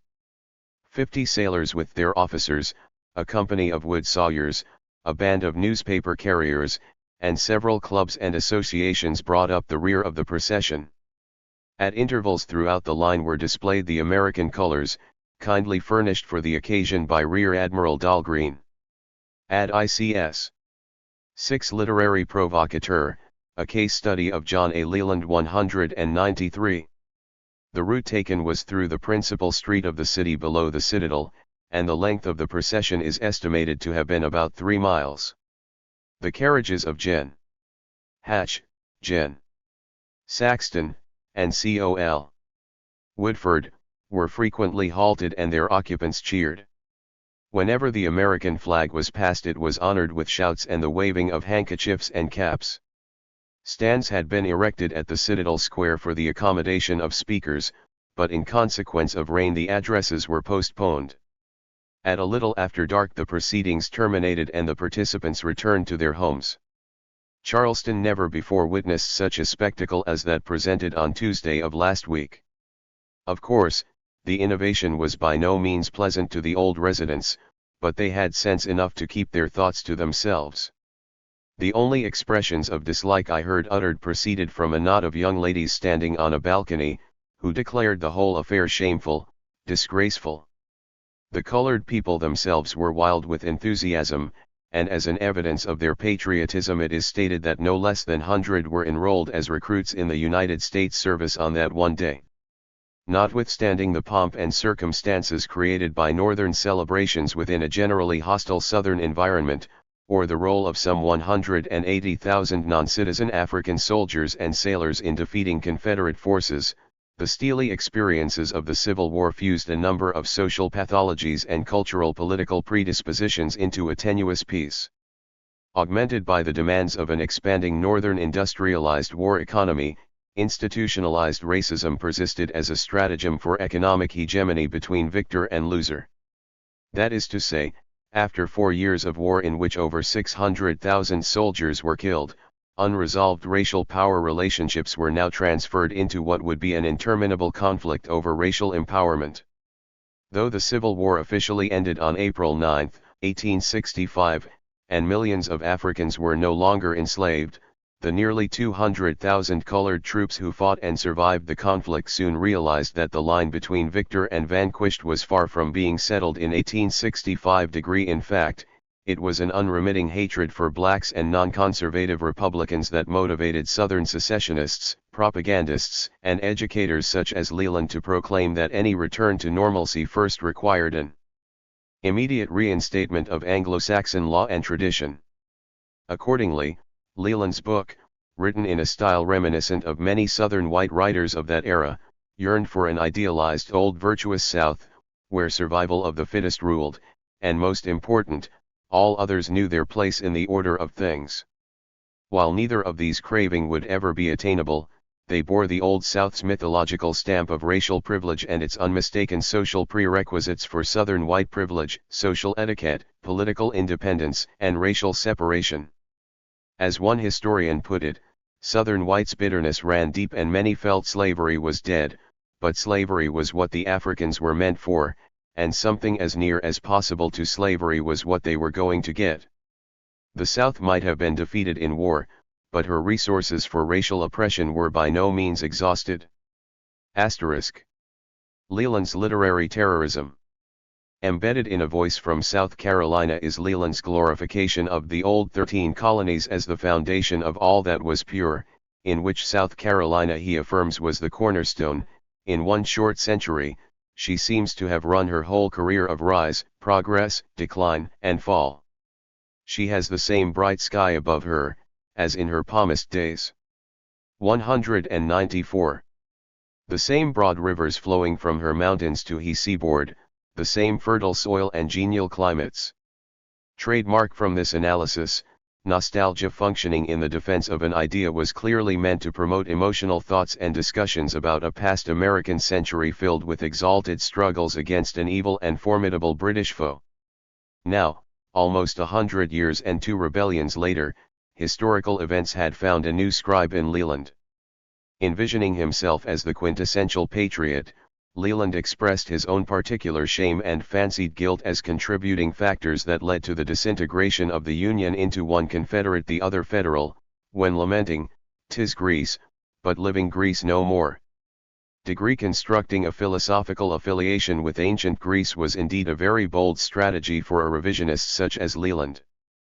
By depicting parallels between ancient Greece and America's southern states, he postulated a number of relationships, namely, that Greece's class and caste system and its mythological constructs were comparable to 19th-century Western slave societies and the notion of a Pax Americana *. However, those who accepted his moralizing discourses on that glorious old Anglo-Saxon race undoubtedly forgot, didn't know, or chose to ignore Greece's cultural indebtedness to ancient Egypt.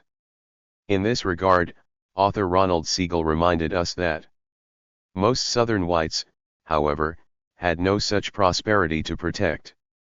Yet they were encouraged to believe that whatever their particular circumstances, they were the beneficiaries and guardians of a singular civilization, one of stability and harmony and graciousness, whose very existence depended upon the system of slavery. A favorable comparison with the slave-owning culture of ancient Greece affected especially those few who were relatively well educated. On small farms and in workshops, more influential was the favorable contrast between Southern society and the predatory capitalism of the industrial North. More influential still was the connection between slavery and color, which gave to the meanest white, without hope of a single slave to call his own, a sense of superiority to the multitude of blacks. Very much in line with this analysis, Leland envisioned South Carolina's white population as the last vestige of a superior culture, that while overwhelmed by the forces of evil, struggles on to survive as the beleaguered century for humanity and Southern white Christian values. Emphasizing this point, he elegically alludes to the emotions of a repenting son, who in seeking to protect his grieving mother, proclaims this voice from South Carolina comes from one of her humble sons, whose earnest desire is to cling but the closer to her side on the day of her humiliation. Of course, not every observer of the ex-Confederacy was as enamored as Leland in describing the South's humbled sons. For instance, one traveler in northern Alabama reported on the bitterness between struggling yeoman farmers and poor whites who predominated numerically in region dominated by the planter class.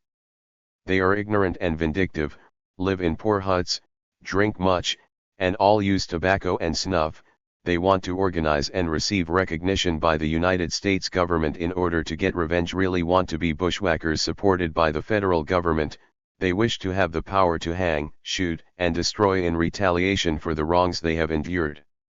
They hate the big nigger holders, whom they accuse of bringing on the war and who, they are afraid, would get into power again. They are the refuge, poor white element of low character, shiftless, with no ambition.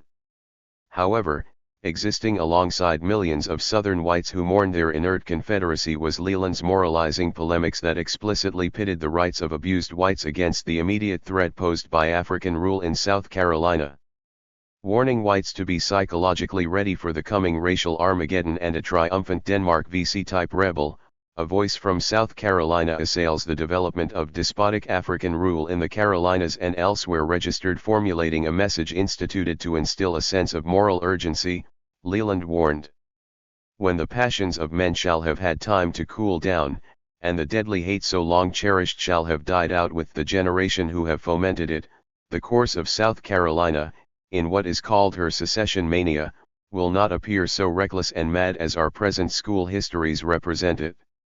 The moral mania on the other side will then come more prominently forward, and even their posterity will wonder at the madness that ruled the hour. Slavery was the occasion of all this mania on both sides, and posterity will know the facts of the case, without being distempered by morbid sentiment registered. By implication his reasoning decreed that the Civil War was a mistake, a misguided venture into moral mania by men of the same cloth, who in their passion did not realize that it was the slave and conspiring abolitionist who divided the Union. It is they, Leland argued, who bore full responsibility for the present calamity, mischief, and destructive terror. In a sense, his belittling of liberal whites' morbid sentiment and moral mania over their own slave property attested to his own fundamental pro-slavery stance. It will not then be forgotten, that, at the time of the adoption of the Constitution, all of the states were slave-holding, with a single exception, that slavery was fully recognized and guaranteed in the fundamental law of the land, and that all efforts at its abolition were really acts of disloyalty to the government. As a member of an articulate and educated Southern class, Leland's views on race and class were generally shared by most Southern whites. He was astute enough to realize that speech as well as the written word with its array of metaphors and semantic strategies could be used to shape and manipulate human reactions once given the proper social framework. In this respect his personal experiences were the ultimate framework on which he immersed himself in real and figurative battles between the forces of good and evil. These battles as he saw it were largely waged by a succinct use of political propaganda that reshaped humans' perception of reality and hence their actions. This he assumed was true for both the ex-master and the ex-slave. From this skewed perspective, a voice from South Carolina addressed a number of exigencies faced by returning Confederate soldiers: destroyed plantations, devastated houses, wasted cattle, and the freeing of the slave.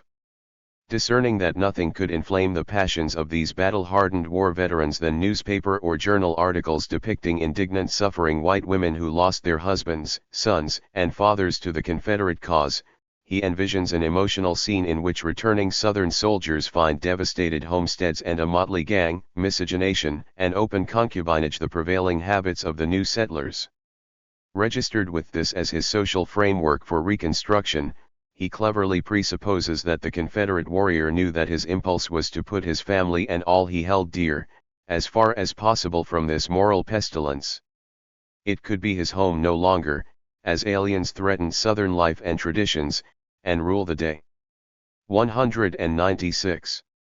In allegoric fashion Leland continues on to describe South Carolina's famed city of Charleston not as a port city but as a virtuous female, who once opened her loving proud arms to all, but who now laid raped, beaten, and infested by the peculiar rights of the conquerors.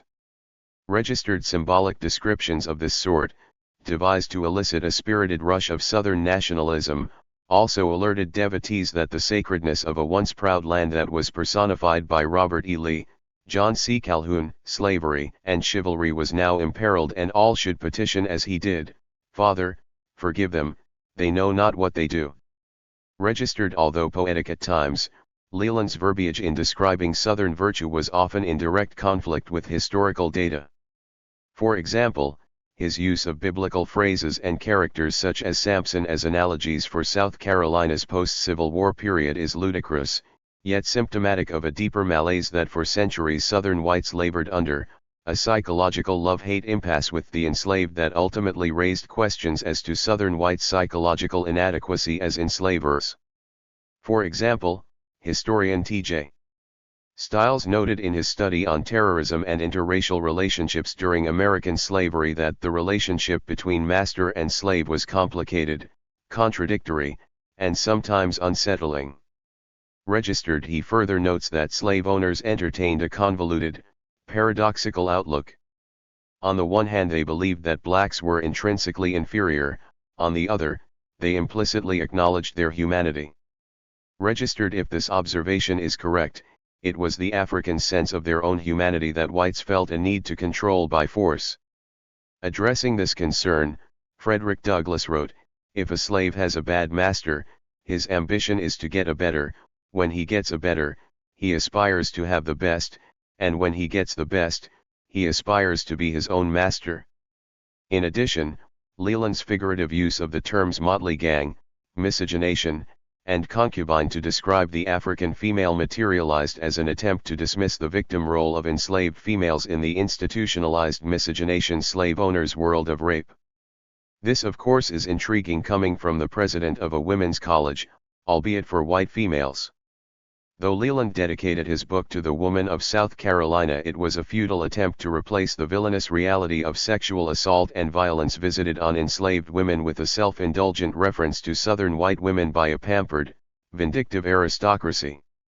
This kind of pandering and excessive manipulation of reality is instructive as to what can occur in a world of illusory virtuosity where the once proud are defeated yet see demons at every turn.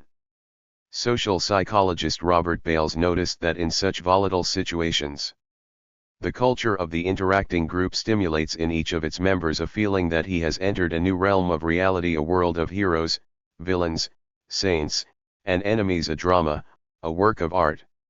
The culture of a group is a fantasy established from the past, which is acted upon in the present. In such moments, which occur not only in groups, but also in individuals' responses to works of art, one is transported to a world which seems somehow even more real than the everyday world. In the case of South Carolina, persecution as perceived by the Lelands of the South, was ultimately the result of an onslaught of demons such as scalawags, carpetbaggers, radical Republicans, and niggers who had to be resisted by spirited men called Ku Klux. Similarly, he claims that once the war had terminated, no animosity or revenge was felt by Southerners toward the Negro, for they behaved admirably during the 4 long years when almost all domestic interests had been left to their care and management, and the whites felt grateful to them for that. 72 This changed, Leland claims, once the actions of scoundrels and carpetbaggers won the day and destroyed an otherwise balanced relationship between the races. Finally and incredulously he declares, the Negro was, in no way, responsible for his emancipation, nor was generation of whites responsible for his past servitude. Both parties had been born under the institution of slavery, and there were no heart-burnings nor feelings of revenge, until these were sown in their hearts by designing scoundrels. If these carpetbaggers had been starved out, as they easily might have been, and the two races left to themselves, there would have been a continuance of that harmony which had resulted from mutual dependence and mutual goodwill. As pointed out earlier, the psychological dilemma for Southern whites hinged on the argument that Africans were inanimate objects, something devoid of true human responses, a being that could only be led by patronizing whites or deluded by conniving Northern white radicals. However convenient this argument might have seemed to Leland and his associates, its reasoning was seriously flawed when economic development within black communities gained strength and momentum. For example, the impact and growth of black newspapers with their prolific black writers and politically involved editors was profoundly significant, particularly in organizing the Underground Railroad and emigration movements to Canada and Haiti throughout the antebellum years of 1827 to 1861. In a few instances they even openly advocated support for armed slave revolts. In fact, the development of social institutions by free blacks during slavery not only ensured their survival after the Civil War but constituted a social development that defied cultural and certainly business expectations of the day, while implicitly suggesting that given the opportunity, black Americans might become an economic or political threat to white dominance in the future. These efforts and others, no matter how small in numbers, contradicted Leland's thesis of an apathetic, inanimate black populace. Nevertheless, Southern whites' disregard of these prima facie facts revealed a vital intellectual weakness in Southern racist mythology, its general failure to curtail the intellectual abilities and dispositions of freedmen in the face of white racism and mythology. In fact, one historian noted that after emancipation, the average ex-slave tried to get away from whites as quickly as he could. Radical Reconstruction did little to slow this rush toward separatism. Over the course of Reconstruction, the percentage of blacks who owned land increased from nearly nothing to 20%, while white land ownership dropped by 13%. Not surprisingly, many mid-19th century whites asked how it was possible that a supposedly inferior race, living for centuries in substandard social conditions as slaves, could suddenly articulate opinions so clearly as did Frederick Douglass and a multitude of other fugitive blacks. In his autobiography, My Bondage, My Freedom, Douglass addressed this very question by revealing a letter he sent to his publisher in 1855, in which he laid the issue to rest for those who doubted his abilities. I see, too, that there are special reasons why I should write my own biography, in preference to employing another to do it. Not only is slavery on trial, but unfortunately, the enslaved people are also on trial. It is alleged that they are naturally inferior, that they are so low in the scale of humanity, and so utterly stupid, that they are unconscious of their wrongs, and do not apprehend their rights. Looking then, at your request, from this standpoint, and wishing everything of which you think me capable to go to the benefit of 198. My afflicted people, I part with my doubts and hesitation, and proceed to furnish you the desired manuscript, hoping that you may be able to make such arrangements for its publication as shall be best adapted to accomplish that good which you so enthusiastically anticipate. Degree. White South Carolinian fears. White Americans' marginalizing of African American civil and human rights throughout the South and in much of the North was generally rationalized away to be a result of their low intellectual capabilities and inferior cultural attributes. This belief was reinforced by a dogma of intolerance that restricted most white Americans' understanding of racial conflict to be either what they have read in newspapers or information they received through conversation. Consequently, what was considered common and time-tested knowledge on race, slavery, and Reconstruction was more often than not information premised on orchestrated political agendas. This was the case in South Carolina, where a persistent post-Civil War secessionist-minded white population of varying class backgrounds now confronted the political and economic vigor of an ex-enslaved population determined to shed over 250 years of imposed racial subjugation. Within this political cauldron, propagandists similar to Leland reminded their white constituents that irrespective of what one's social status was vis-a-vis the slave before Appomattox, in those minuscule or grand things of daily life, race would forever be the primary denominator, definer, and arbitrator of social position. In this fashion, new recruits to the Ku Klux Klan in 1867 were charged with the following order. Our main and fundamental objective is the maintenance of the supremacy of the white race in this republic. History and physiology teach us that we belong to a race which nature had endowed with an evident superiority over all other races, and that the Maker, in thus elevating us above the common standard of human creation, has intended to give us over inferior races a dominion from which no human laws can permanently derogate. With the enemy clearly targeted and an enraged white populace as symbols of dominance now seemingly defined by official Ku Klux mandates, challenges by audacious blacks on a daily basis forced the Lelands of South Carolina to lecture, harangue, and otherwise incite Southern whites to use violence as a means of halting blacks' enfranchisement. Bemoaning the times, Leland explains.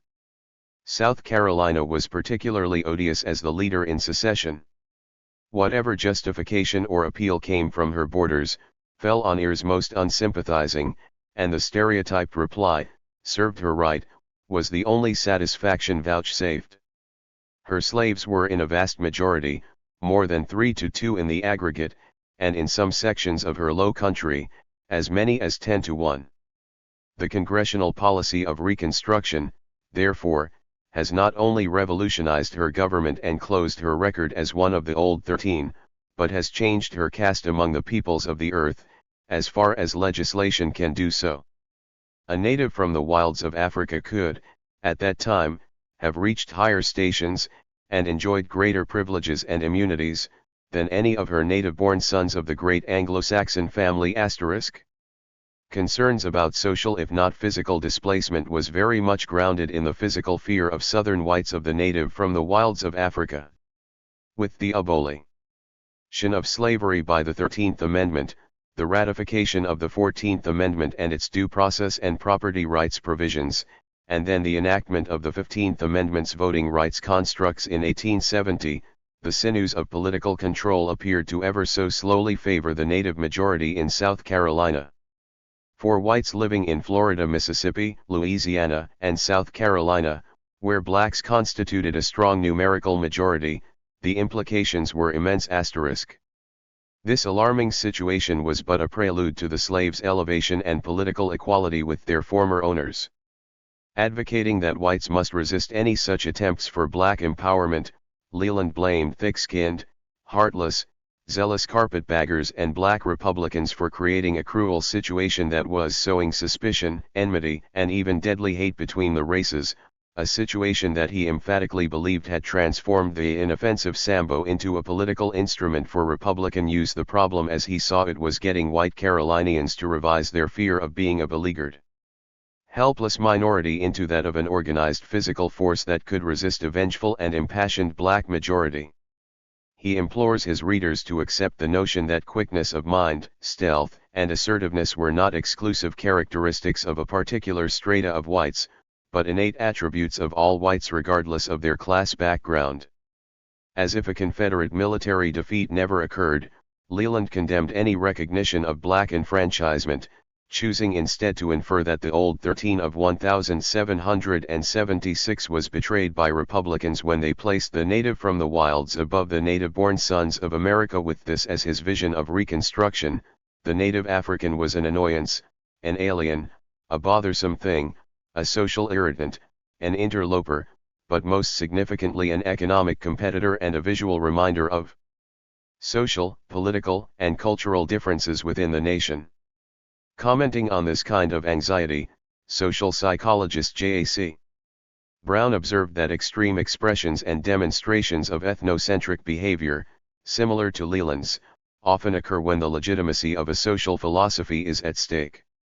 When this happens, forceful violent deeds are rationalized as necessary defensive acts that in time forge a stronger sense of group solidarity.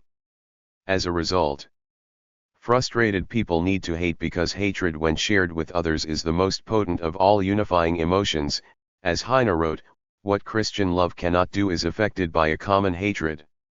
Psychologically speaking, what happens is that, when an individual is frustrated in his attempt to reach a goal, aggression naturally arises, probably with the original function of massing all his energies to overcome the obstacle.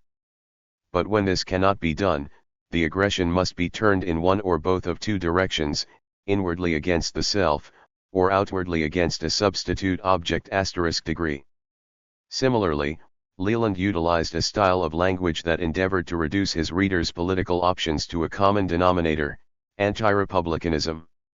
Any deviation from this way of thinking had to be crushed.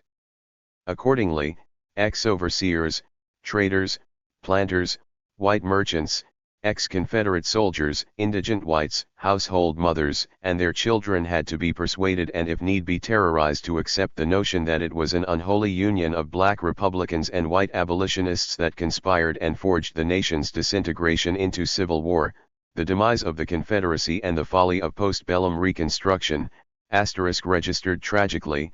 The veracity of these assertions were of no immediate concern for 200 advocates of Southern white empowerment.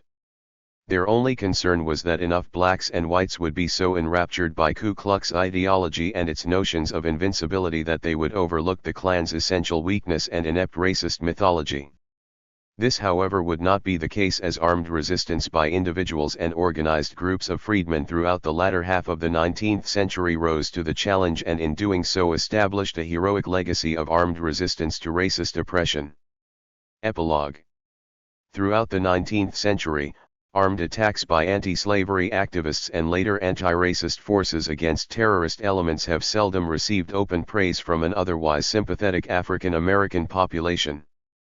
This was the case on October 16, 1859, when John Brown led 18 men in an attack against slavery by assaulting the United States Federal Arsenal and Armory at Harper's Ferry, Virginia.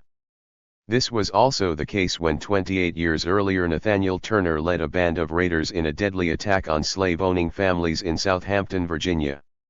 Similarly, only muted praise was offered or discussed in black newspapers when blacks, whites, and indigenous rebels under the Lumbee leadership of Henry Berry Lowry and his guerrilla fighters fought against racist paramilitary groups such as the Ku Klux Klan throughout the 1870s to 1890s. In addition, little has been written explaining why Lowry's armed struggle against the Ku Klux Klan throughout in North Carolina was generally successful, or how black farmers in Darien, Georgia, were able to secure a level of respect between themselves and local whites. By not fully understanding how the philosophy of armed resistance and retaliation emerged as an effective tool for freedmen during Reconstruction, the unwary traveler through the past might easily fall victim to the mythological ravings and analysis of distorted history. It is apparent that when detailed examination of historical data from Reconstruction is weaned from 19th century newspapers, archives, and personal diaries, examples of armed resistance by African Americans to racist provocations is available. However, compiling this data requires of the researcher an ability to understand that most acts of resistance by blacks to either racist provocations or defense of their homes or family was masked by official labels and statistics indicating criminality. As a result, the armed bandit outside of town may not be that much different in motivation from the mugger who robbed a gentleman walking down King Street in Charleston. They both were responding to a system that neither created, yet were condemned to survive in. Similarly, the sharecropping freedman who was awakened at night to find Klansmen or others at their cabin door were considered criminals if they proceeded to fire their pistol or rifle in self-defense. New Orleans innocents who paraded with flags depicting a black man held to the ground by a white man with a knife to his neck were not viewed as inciting racial conflict but simply practicing their constitutional right to demonstrate. It is also apparent that while increased forms of institutionalized racism and provocative actions by local citizens precipitated racial clashes in the late 1860s, fundamental social or political causes beyond that of violated social mores and tradition were not addressed by either conservative or liberal newspapers' editors. Though the notion of white criminality was unknown when it came to the issues of racial prerogatives, blackness as a social and political concept became criminalized through the actions of extra-legal organizations and supporting state laws. By 1868, ensuing discussions by freedmen on available legitimate forms of day-to-day resistance to personal infringements increasing became relegated to acts of criminality. For many Americans, regardless of racial background, legitimate armed resistance by non-whites in any context as a response to racism was absent and consequently unthinkable, yet it occurred. Thus both Louisiana and South Carolina freedmen who rejected the notion of having to stand up or outside a streetcar due to their color were labeled by conservatives as troublemakers or criminals. Conversely, whites injured after an altercation with discriminated blacks were quickly converted into victims of an outrage. Even more revealing are a paucity of articles in the freedmen press that would even consider legitimizing reports of armed blacks defending themselves against white gangs. This observation is even more significant in that it suggests that while some editors were concerned about the limits of their First Amendment rights, others were worried about violent repercussions. Tragically, one of the unspoken realities of being black in America during the latter half of the 19th century was the forced ambivalence that some narrators felt impelled to portray when it came to the issue armed self-defense. Consequently, succeeding generations attempting to fully comprehend the exigencies of Reconstruction and Ku Klux terrorism were confronted with the challenge to get past the mythologies of a past era. Part of the social historian's dilemma is that not until recent years has the perception of a freedom fighter been associated with Black Americans or their struggle against racist elements within America itself. The image of armed blacks killing members of the Ku Klux is not part of American folklore. The concept for many whites and undoubtedly Black Americans was an anathema. Better understood or tolerated is the image of a lynched freedman. Thus, one of the unspoken realities of being Black in America is having an awareness of white America's historical reluctance about the portrayal of race and armed social conflict.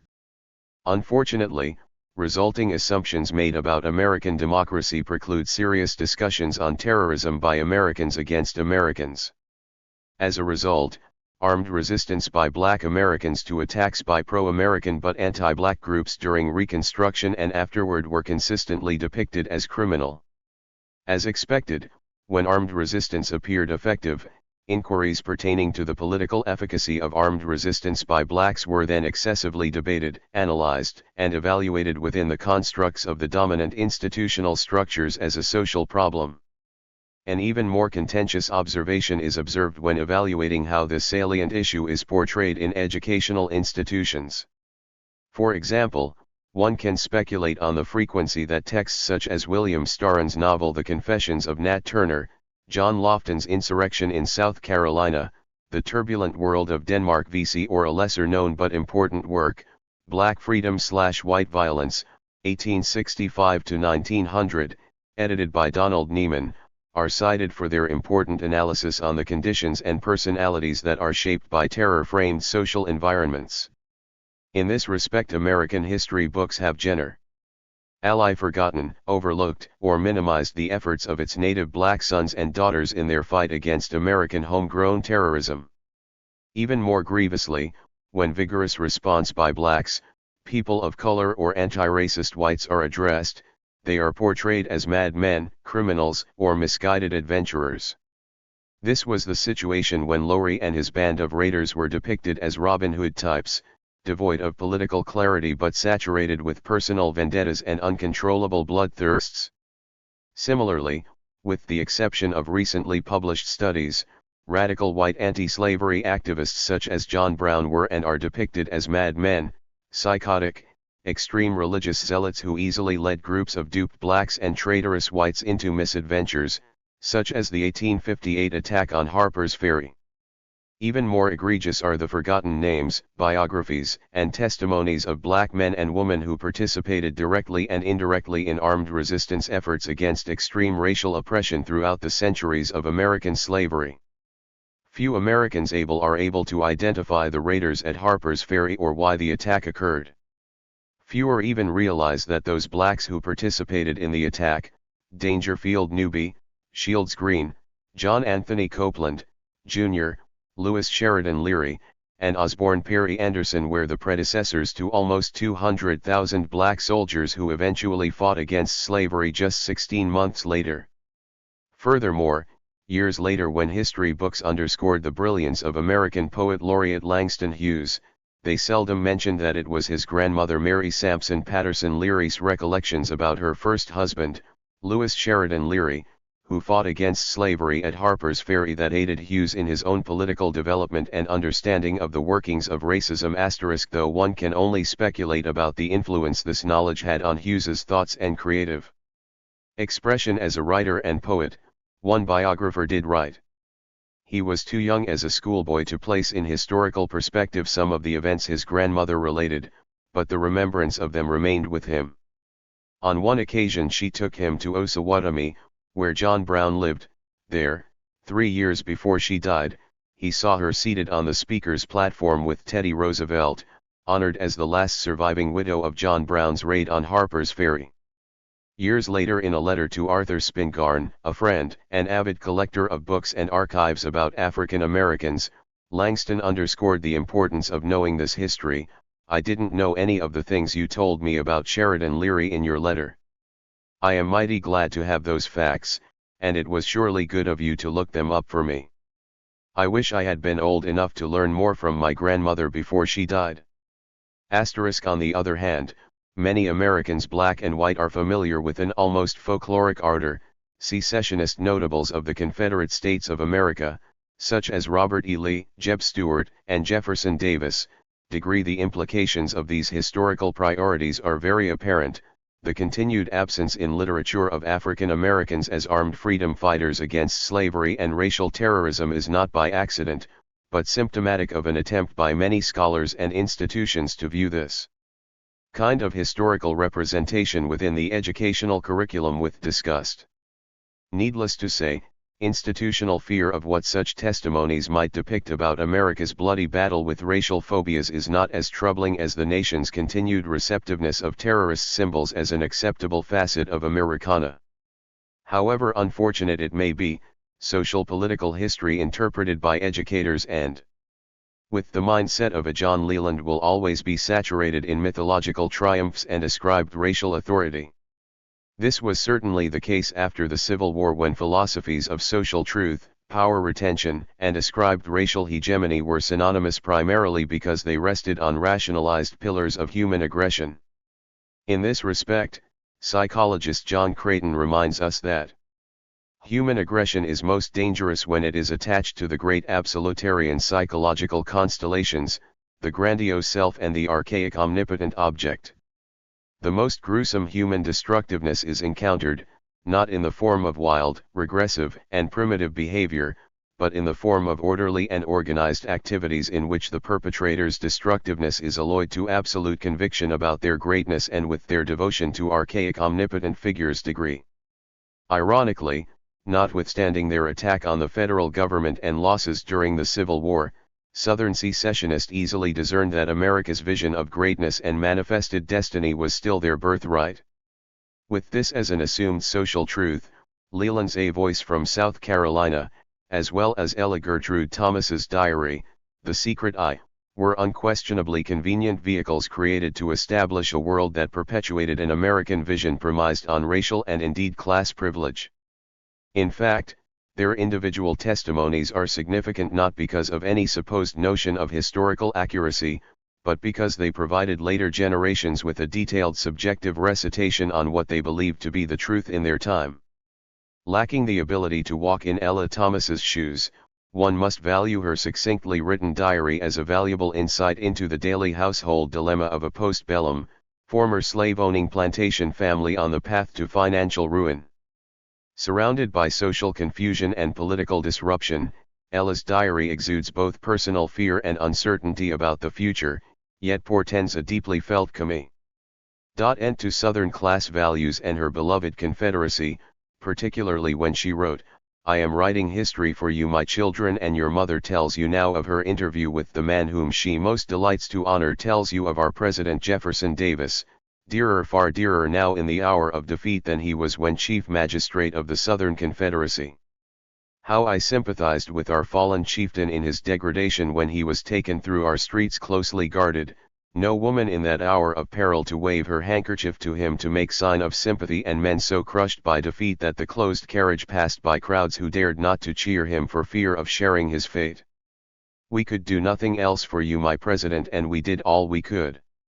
We named our boy for you, our boy who during the first year of the war I never dreamed of calling for our successful chief, but we felt honored in identifying ourselves with him in his change of fortune."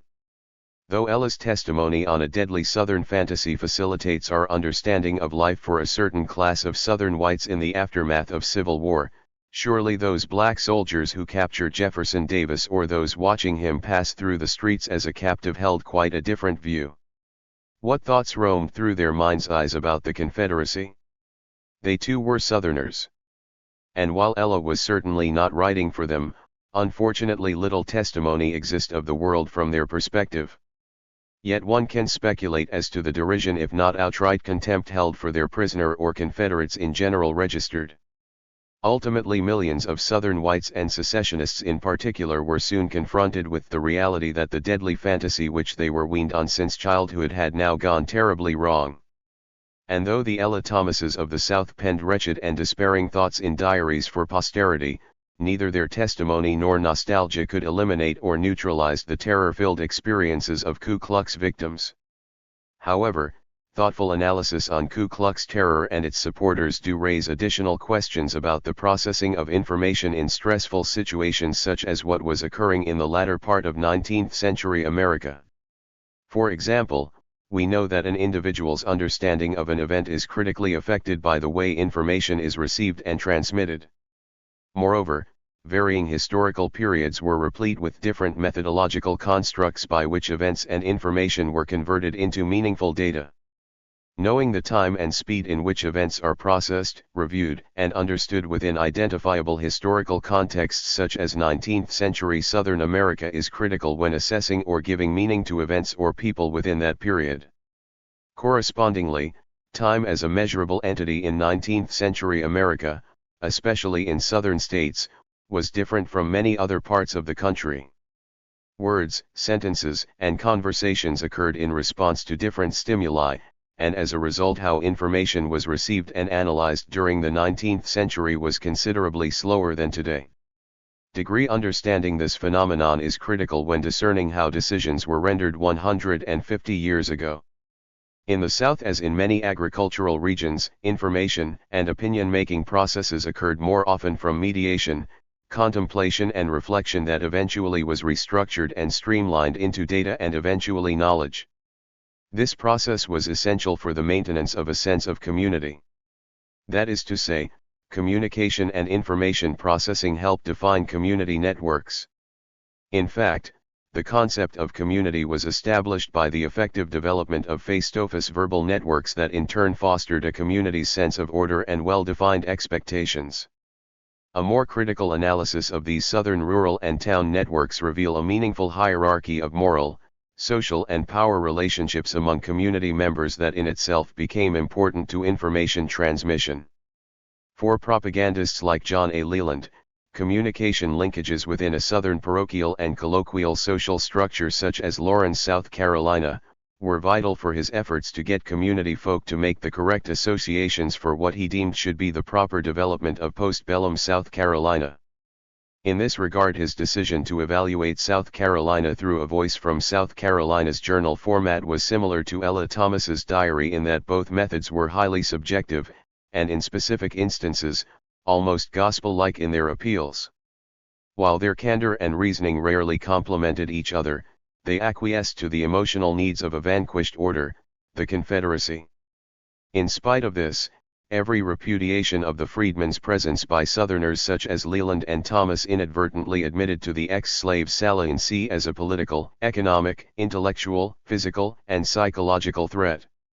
Thus, a quixotic notion of racial preeminence combined with an infectious form of social paranoia filled the pages of their respective works, compelling the reader to envision a frightening fulfillment of an apocalyptic prophecy: tyrannical African rule.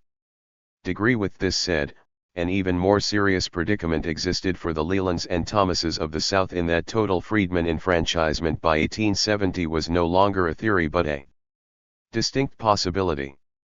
This being the case, any resulting recognition of the ex-slaves' humanity immediately challenged Southern whites' childhood illusions and adult obsessions about the character of a supposed Sambo, Cudjoe, and Cuffy.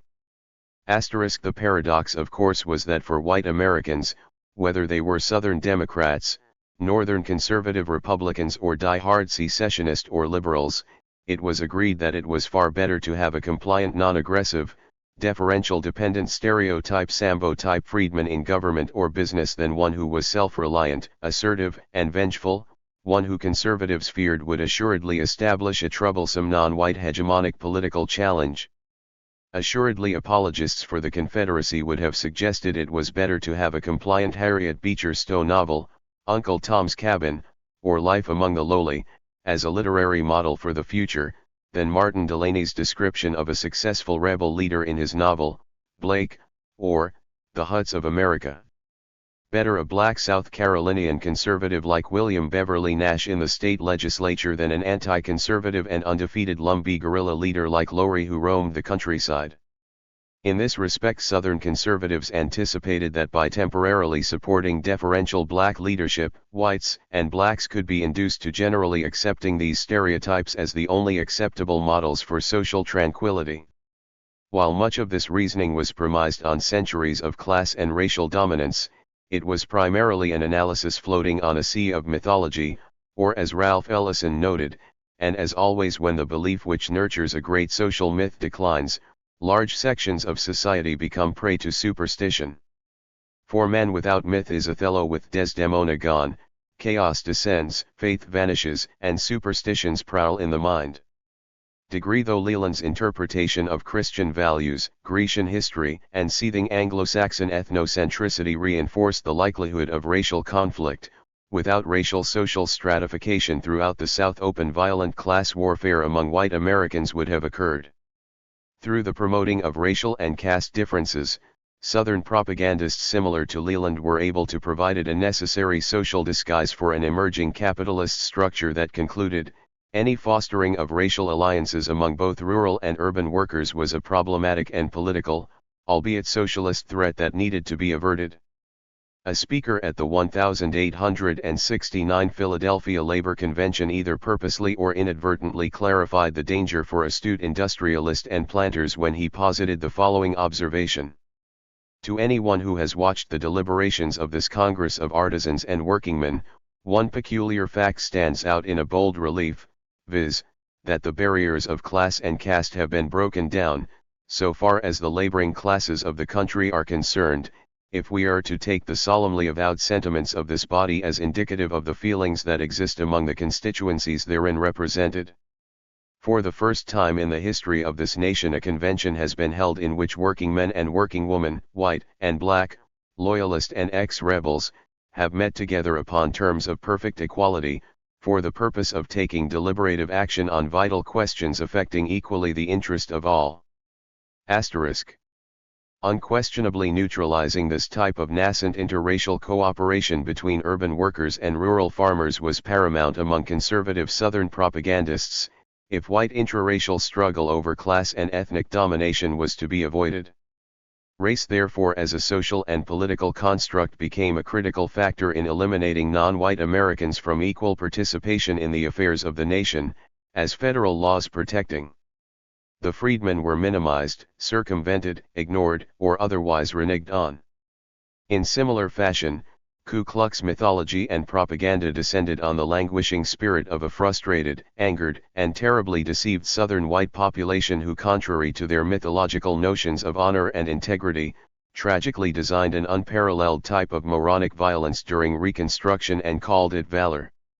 Out of this milieu, 19th-century American terrorism as a deadly fantasy embodied by the Ku Klux was nourished and institutionalized to become a major violator of American civil and human rights. Appendix A. A Planter's Letter to The New York Times. Alternative forms of labor, such as the use of Chinese laborers, were also discussed in this New York Times letter, August 16, 1869, p. 2, Kernel 6. The experiment of introducing coolie labor, now so much the rage, I fear, will not for many years prove successful. The Negro is no fool. He understands that coolie labor is intended to supersede him, or as a means to coerce him into the planter's terms. He will not willingly submit to be driven from old home, or to accept a bare subsistence by the introduction of the stranger. Now to a comparison of the best of Negro and coolie labor. This year the wages of a full hand on the coast and islands of South Carolina are from $50 to $70 per annum, with the usual reaction, viz., 3 pounds of bacon, 1 peck of meal or grist, 1 quart of molasses and a pint of salt per week, and such quarters as the plantations afford, a garden spot, and from 1/2 to 1 acre of land for his corn and potatoes. Where the hands are employed by the year, they perform task work. These tasks are the same they performed for their old masters, and is the only relic of the old regime that they will recognize. The tasks are not heavy, and a good hand can, by going to the fields at daylight, get through with his task by noon, and do it well. The balance of the day they devote to their own corn and potato patches. Call the average wages paid during the year on a cotton plantation $60, the rations will cost the planter $40, making the cost of a full hand $100.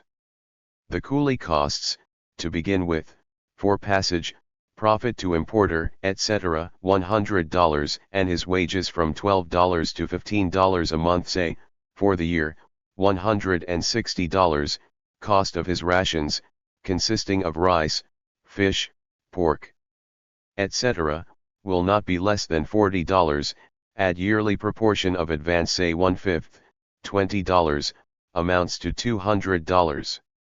In case the coolie dies or runs away, the whole advance is lost, making $300, or 3 times the cost of Negro labor. The only advantage the planter has is that he can keep his coolies in the field all day, or from sun to sun, but can the weak and inexperienced coolie do as much work during day, and do it as well as the Negro, who was born with the hoe in his hand, can do in half the time? I think not, for the first year at least.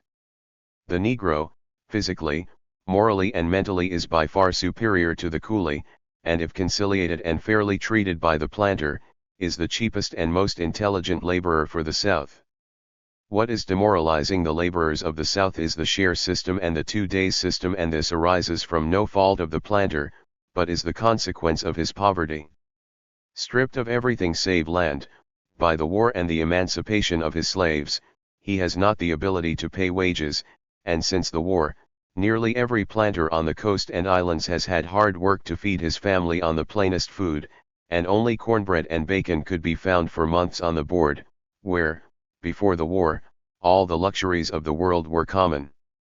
On the share system, by which the freedmen are to receive a portion of the corn and cotton, usually 1/3 the cotton and 1/2 the corn crop, usually 1/3 the cotton and 1/2 the corn crop, he is fed by the planter, and the cost of his rations is deducted from his share of the cotton crop at the end of the year. In many instances during the last 3 years, when the crop has been sold, he has learned that he has eaten up his share of the cotton, and in some instances is in debt, this result being caused by the ravages of the caterpillar, and bad seasons, and not by any bad faith on the part of the planter, who has made 1 bag of cotton when he should have made 10. Nevertheless, the Negro is very suspicious, and imagined himself wronged by his employer, and determines that he will not work again on the share system, so he falls into the 2 days system, which is to say, he agrees to pay the planter for the rent of generally 3 acres of poor land, 2 days' labor per week. These 2 days' labor in many, I may say in most instances, are given with reluctance, and performed in the most careless and slovenly manner, and in many cases are not performed at all. I have seen this year, in June, the cotton choked by grass and doomed to destruction, on this system, and the planter helpless and fated to another year of poverty and suffering. As the poverty of the planter compels him to adopt such expedients as the share system and the 2 days system, so the poor freedmen, on the 2 days system, are compelled to neglect not only their own patch of corn and cotton, which frequently is overrun with grass, but in order to get corn and bacon with which to keep their families alive, they engage with the more fortunate planters in the vicinity, who can pay wages in money or food, and this the poor planter loses his 2 days' labor, or has it performed in such a manner as to be productive of nothing. The white man is decidedly the superior of the Negro, and in any conflict between the 2 races, the Negro must go to the wall. The American African is superior to the Mongolian, and in a conflict between those races the Mongolian goes down. The introduction of the coolies into the South must necessarily, owing to the poverty of the planters, be very slow. The hostility of the Negroes against the coolies will be from the start, and without the armed assistance of the whites, the latter will be driven from the country. To introduce the coolies in numbers sufficient to cultivate the cotton and rice crops of the South to their full extent, say 5 millions, would require 50 years, and an utter extermination of the Negro, leaving the country in the meantime a howling wilderness. Are the planters aware of the fact that by our immigration laws, no immigrant laborer can be held to serve for a longer period than 12 months, no matter what the contract, or how much has been advanced him? Without a change in these laws, is a free man at the end of 12-month service. How can our Sea Island cotton planters pay $12 to $15 per month, besides rations, to coolies at the present price of the staple from 40 cents to $1 per pound against Egyptian competition, where a few cents per day is paid to laborers? Are we not deluding ourselves by believing that we possess the only soil and climate suitable to raise the long stable cotton? Already we have been surprised at the progress made in Egypt in the quality and quantity of her cotton, every year showing an improvement in the length of the staple. Samples of Egyptians were exhibited lately in Charleston that the best judges there could not tell from some of our best medium sorts, and superior to Florida's. Every year this improvement and increase of production is going on in Egypt and other countries, and competing more and more successfully with our own Sea Island cotton, and notwithstanding we have the only belt of country in the world suitable for the production of fine cotton, we see year by year the prices for our finer sorts running done in Liverpool. Soon we shall be compelled to abandon growing of the finer sorts of long staple and confine our efforts to medium qualities, and how long we can do that against the competition of the cheap labor of Egypt and other countries, who can tell? All this the planter will say is an argument in favor of cheap labor. So it is, but do we get it by paying coolies $12 to $15 per month, and feeding them besides? The only way to have cheaper labor than we have in the Negro is in the apprentice system of Cuba, where the coolie is held for 8 years and paid $4 per month. Will our legislators give us this system? I judge not from the opinions lately expressed against the coolie trade. What the South most needs to make her prosperous is capital. With capital the planter can manage and control the present laborer. Where her pays him in cash and promptly, and keeps good faith with him, his work is satisfactory, and the Negro civil, obedient, and respectful. Who raised the past year's crop 2,500,000 bales, and who is raising the prospective 3 million bales of the present year? Not the coolie, not the white man, but the Negro produced this vast amount of wealth for the country. What a commentary upon the too prevalent fashion of abusing the Negro for his idleness, etc. Does the country want 5 million bales of cotton?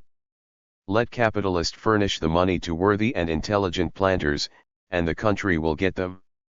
Do we wish to avoid the vices and evils of paganism and all the political and civil trouble that must follow the introduction of the coolie? Furnish the capital that is so abundant at the North, and you will not only get the cotton, but you will do more for the benefit of the Negro, by making him happy, contented, and prosperous than all the efforts of the fanatical zealots have done for him in the last 20 years. Wapu. Appendix B, excerpt from The Prostrate State by James Pike. It is the uniform testimony of experience and observation that the pure black is the best man. The admixture of white blood does no good, but the contrary. The half-breed is more treacherous, more passionate, more vicious, more delicate in constitution. But the black is a child of vice and ignorance and superstition in South Carolina as well as in Africa. What he might have been capable of, under different conditions than those in which he has ever existed, it is useless to inquire. Races of men exhibit the same general characteristics from age to age. The question which concerns us is, not what might be, or what is some remote future may be, but what now is. The Negro is suddenly thrust into conspicuous prominence in our political system, and it is his present condition, qualities, habits, propensities, that we have to deal with, and we are now all alike deeply interested with his former masters in considering the problem of his character. He is certainly not the kind of man, and his race is not the race, for whom our political institutions were originally made, and it is already a serious question whether he is the man, or his the race, for which they are adapted. We have barely entered upon the experience which is to furnish a solution of this question. It is one we need to study and try to master. The overshadowing mass of black barbarism in the South hangs like a portentous cloud upon the horizon. The country boldly confronted the question of slavery and as boldly destroyed it. It is gone, and gone forever. No man wishes to restore it.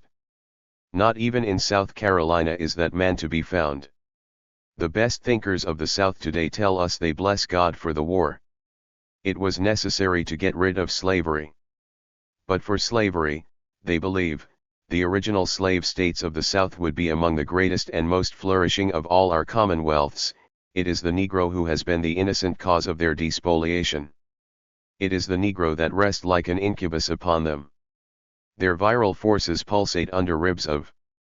Excerpt from The Prostate State by James Pike Z.I. Iron which will not give them play. It is the man from Africa who today best rides them like a colossus. He came in helplessness, he has risen in strength. He was the servant of South Carolina, he has become her master. These are the appalling facts that make it important and necessary that the Negro should be studied and understood by the whole country. It is not a question for South Carolina merely, it is a question for the nation. For it is a question of the predominance and antagonism of races. If it be true that this is not a white man's government, is it true of any state that it shall be a black man's government? It is a question for statesmanship to answer whether it can be expected that the white man will long stand passively by and see all the power of legislation wielded by the inferior race. And more, whether he can be expected to witness patiently the still more exasperating spectacle of the ignorance and venality of the blacks, bearing sway over the intelligence, probity, and honest manhood of the state. There is a more element in every state. There is its conscience, its sense of right, its hatred of wrong. These are its genuine and unconquerable revolutionary forces. Once roused, we have a state on fire, and a fire which politics and politicians are always powerless to quench. It is the fanaticism of justice, which the stars in their courses sustain, and against which no attribute of the Almighty takes part. We only disposed of one phase of the Negro question in abolishing slavery. The great perplexity of establishing just relations between the races in the Negro states is yet to be encountered. And it comes upon the country under a cloud of embarrassments. It has to be settled under the growing urgency and doubtful solution of the question whether the great mass of the black population at the South is not now mentally and morally unfit for self-government, and whether the progress of events will not force a modification of the original Reconstruction Acts not based upon race or color or previous condition, but upon other considerations yet to be evolved and elucidated. Fancy the moral condition of a state in which a large majority of all its voting citizens are habitually guilty of thieving and of concubinage. Yet such is the condition of South Carolina. Are we to be told that the civilization of the 19th century has nothing better to propose than this for the government of one of the oldest and proudest states or the American Union? As it is morally, so it is intellectually. These same rulers of a great state, speaking of them as a whole, neither read nor write. They are as ignorant and as irresponsible in the exercise of their political functions as would be the Bedouin Arab of the desert, or the roving Comanches of the plains, if called upon to choose the rulers of New York or Massachusetts. Is this the self-government for which a war of 7 years was waged, in which the best blood of a nation was shed, and to secure the results of which a written constitution was painfully elaborated by its wisest and most conscientious men, in order that justice and liberty might forever be maintained in the states of the model American Republic? Tell us what government of any civilized state of the Old World, if imported into South Carolina, would be as oppressive upon, and as unfit for, the 300,000 white people of that state, as that which now curses it under the name of Republican. Appendix C, Testimony of Elias Thompson. Regarding Klan activity. Spartanburg, South Carolina, July 7, 1871. In report of the Joint Select Committee Conditions on Affairs in the Late Insurrectionary Southern States, 13 volumes, House Report, U.S. 42nd Congress, 2nd Session, 1871-1872, volumes 3-5, pages 411 to 416. The next question was, who did you vote for? I told them I voted for Mr. Turner, Claudius Turner, a gentleman in the neighborhood. They said, what did you vote for him for? I said, I thought a good deal of him, he was a neighbor. I told them I disremembered who was on the ticket besides, but they had several, and I voted the ticket. "What did you do that for?" they said. Says I, "Because I thought it was right." They said, "You thought it was right? It was right wrong." I said, "I never do anything hardly if I think it is wrong, if it was wrong did not know it." That was my opinion at the time, and I thought every man ought to vote according to his notions. He said, "If you had taken the advice of your friends you would have been better off." I told him I had. Says I, "You may be a friend to me, but I can't tell who you are." Says he, "Can't you recognize anybody here?" I told him I could not, in the condition you are in now I can't tell who you are. One of them had a very large set of teeth. I suppose they were 3/4 of an inch long. They came right straight down. He came up to me and sort of nodded. He had unspeckled horns and calico stuff, and had a face on. He said, "Have you got a chisel here I could get?" I told him I hadn't, but I reckoned I could knock one out, and I sort of laughed. He said, "What in hell are you laughing at? It is no laughing time." I told him it sort of tickled me, and though I would laugh. I did not say anything to them for a good while. "Old man," says one, "have you got a rope here, or plowline, or something of the sort?" I told him, yes, I had one hanging on the crib. He said, "Let us have it." One of 214. Testimony of Elias Thompson regarding Klan activity 215. Them says, "String him up to this pine tree, and we will get all out of him. Get up, one of you, and let us pull him up, and he will tell the truth." I says, "I can't tell you anything more than have told. There is nothing I can tell you but what I have told you that you asked me." One man questioned me all this time. One would come up and say, "Let's hang him a while, and he will tell us the truth." Another them came up and said, "Old man, we are just from hell. Some of us have been dead ever since the Revolutionary War." Another one said, "We have heard your conversation for the last 6 months. I came up from under your kitchen floor just this night, and I have heard your conversation a good while. I was not scared, and said, 'You have been through a right smart of experience.' 'Yes,' he says, 'we have just come from hell.' I said, 'If I had been there I would not want to go back.' One says, 'Have you heard a wild goose holler lately?' I said, 'I heard one the other night.' Said he, 'That is one of us coming over and looking down to see what you have been doing this time.' I said, 'You must fly, then.' He says, 'When we start we can go a long ways.' And then said, 'How far is it to Asheville?' I said, 'About 60 miles. He said, 'How far to Spartanburg?' I says, 10 miles. He says, 'We have got to go to Spartanburg tonight, and from there to Asheville before daylight.' It was then about 2 o'clock. I says, 'You have a long trip.' He says, 'This is no laughing time.' I says, 'If anything tickles me I always laugh, no matter how it is.' Then they made me get down on my knees and told me to pray. I told them I was not a praying man, and didn't feel like it, and could not pray. Another put a pistol to my head and says, 'Get down.' I got down on one knee. I said, 'I can't pray.' One of them said, 'Let us shoot him.' Some 6 or 7 of them pointed pistols at me, and I thought they were going to shoot. They said, 'Commence praying, your time is short.' I said, 'I can't pray.' They let me stand on my knee some time. One said something to the rest, and they went off to the others. One spoke to the others in some kind of Dutch talk I could not understand it, and they all consulted together, and came back to me and said, 'Old man, which would you rather have, 600 lashes over your shirt, or 500 lashes without your shirt, or be shot or hanged?' Says I, 'Gentlemen, I have no choice. If you are going to do either one will do me, do it now and make an end of me.' 'But what have I done?' 'You have done a DD sight,' one says.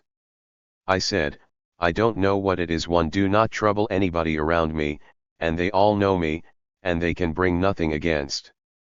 I was always said to me a good boy by Dr. Vernon that raised me. He says, who says so but you? I says, anybody will say so. One of them says, he has got a good influence. Didn't you bribe anybody to go your way? Says I, no sir. How did you vote? I told him I voted for Mr. Turner. I did not say anybody else but Mr. Turner all the time. He said several times, who else? I never said anybody else but Mr. Turner. He say to me, have you given advice to vote your say? No sir, I will tell you what I have done.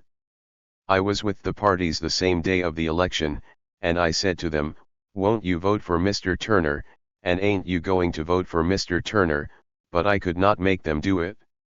He says, you have had a good influence, we must correct you a little. I told him I did not think that was any harm at all. He say, we consider that it is. I thought they were not going to trouble me all this time. I still kept in good spirits and laughed occasionally. They all got together again and consulted, and one says, let's go. I was standing and one says, come, old man, come with us. I did not know what they were going to do with me. They went on with me 30 or 40 steps from the house where we were standing, close to the house. Right in the road one says, jerk me a limb off that tree. One ran and jerked a limb off, a pretty heavy one, with 2 prongs to it. He says, pull off your shirt. What for? Says I. Pull off your shirt. He says, don't you ask me anything. I didn't pull it off. If you don't pull it off, says he, T will shoot you in a minute. I will shoot a hole through you big enough for a rat to go through. I just turned it over my head. I had on only my drawers and my shirt. Then they hit me such cuts. Then they hit me with 13 of the hardest cuts I ever got. I never had such cuts. They hit me right around the waist and by my hip, and cut a piece out about as wide as my 2 fingers in one place. I did not say a word while they were whipping, only sort of grunted a little. As quick as they got through they said, go to your bed, and they started away. One of them says, look here, what are you going to say when anybody asks you about this? What can I say, sir? He says, what are you going to say? I says, I will have to say something. Are you going to tell them that we have been here? I says, what else can I say? Can't you tell a lie, says he, and say nobody has been here? Says I, that would not be right. Can't you do it? I told him I could do it. He said, just let us hear of this thing, and when we come back we will not leave a piece of you. That was the end of it. They left then, and got on their horses and went away. Appendix D, Remarks of Judge Hugh Bond. Regarding Klan activity. Spartanburg, South Carolina, July 7, 1871. In Report of the Joint Select Committee Conditions on Affairs in the Late Insurrectionary Southern States, 13 volumes, House Report, U.S. 42nd Congress, 2nd Session, 1871-1872, volumes 3-5, pages 1983-1984. There is abundant proof of the nature and character of the conspiracy. Evidence of nightly raids by bands of disguised men, who broke into the houses of Negroes and dragged them from their beds, parents and children, and, tying them to trees, unmercifully beating them, I exhibited in every case. Murder and rape are not infrequent accompaniments, the story of which is too indecent for public mention. The persons upon whom these atrocities are committed are almost always colored people. Whatever excuse is given for a raid, its conclusion was almost accompanied by a rebuke for the former exercise of the suffrage, and a warning as to the future exercise of the right to vote. But what is quite as appalling to the court as the horrible nature of these offenses is the utter absence on your part, and on the part of others who have made confession here, of any sense or feeling that you have done anything very wrong in your confessed participation in outrages, which are unexampled outside of the Indian territory. Some of your comrades recite the circumstances of a brutal, unprovoked murder, done by themselves, with as little apparent abhorrence as they would relate the incidents of picnic, and you yourselves speak of the number of blows with a hickory, which you inflicted at midnight upon the lacerated, bleeding back of a defenseless woman, without so much as a blush or a sigh of regret. None of you seem to have the slightest idea of, or respect for, the sacredness of the human person. Some of you have yourselves been beaten by the clans without feeling a smart, but the physical pain. There appears to be no wounding of the spirit, not such sense of injury to yourself as a man as would be felt by the humblest of your fellow citizens in any other part of the United States with which I am acquainted. Ali. 218 Appendix D. There the citizens upon whom such outrages were perpetrated, stung to madness by the insult to his manhood, would be swift to follow the wrongdoer to the end of the world to make him atone for it. You make excuse for this in your statement to the court that you are very ignorant, that the clans would have beaten you, and even killed you, had you refused to join them in their crimes. Some of you now particularly before me have actually suffered for your refusal, before you really united in membership with them. The court, in an endeavor to recognize some features of humanity in you, have considered these facts which you plead to excuse. You have grown up in a country where slavery existed for a long time, and where the whipping post was a standing institution. To see blacks flagellated was no unusual occurrence. The scene often viewed, with its novelty, lost its revolting effect. And when it came to be understood that the human person was not so sacred in the colored man as to secure immunity from outrage, it did not take it long to lose its sacred character in yourselves, and in all other men who, like the colored man, was obliged to labor. It must be from this cause that your indifference to wrongs among freemen would stir a fever in the blood, arises. And then you tell us that you differ from many other portions of the country in this, that it has always been obligatory upon you, and the class to which you belong to look to persons of wealth and education for command, and that you, in your ignorance, had to follow such persons implicitly.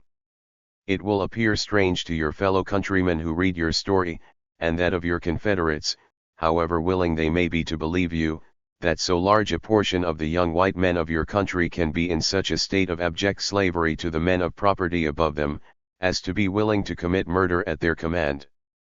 In no case has there been any resistance to these midnight raiders except on the part of the colored people. You say some of you laid out in the woods night after night, and have hidden yourself in thickets to escape the marauders.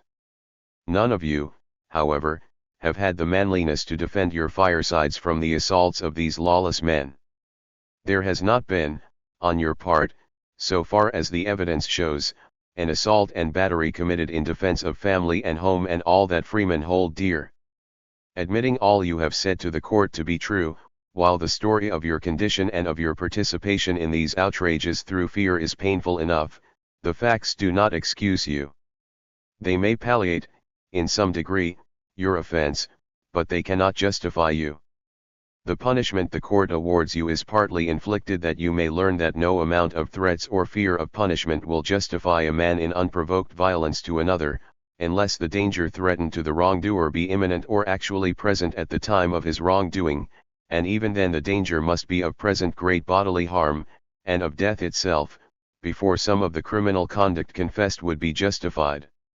It does not excuse you for participating in this conspiracy and raiding upon inoffensive colored people, dragging them from their beds, beating some, and hanging others that you had notice if you did not join the clan would visit you. You are bound to run the risk or seek means of protection rather than do violence to your neighbor. The law and your fellow citizens look to you to make this threat of violence difficult to execute by a manly resistance or an enforcement of the law. You had no right, when you could escape, to make the price of your security the violation of your neighbors. Appendix E, excerpt from the oral history of Mary Anderson. Federal Writers Project, North Carolina Slave Narratives, Mary Anderson, number 3,220,086, pages 20 to 26. We had good food, plenty of warm homemade clothes and comfortable houses. The slave houses were called the quarters and the house where master lived was called the great house. Our house had 2 rooms each and master's house had 12 rooms. Both the slave and white folks' buildings were located in a large grove 1 mile square covered with oak and hickory nut trees. Master's house was exactly 1 mile from the main Louisburg Road and there was a wide avenue leading through the plantation and grove to master's house. The house fronted the avenue from the main road you traveled west. The plantation was very large and there were about 200 acres of cleared land that was farmed each year.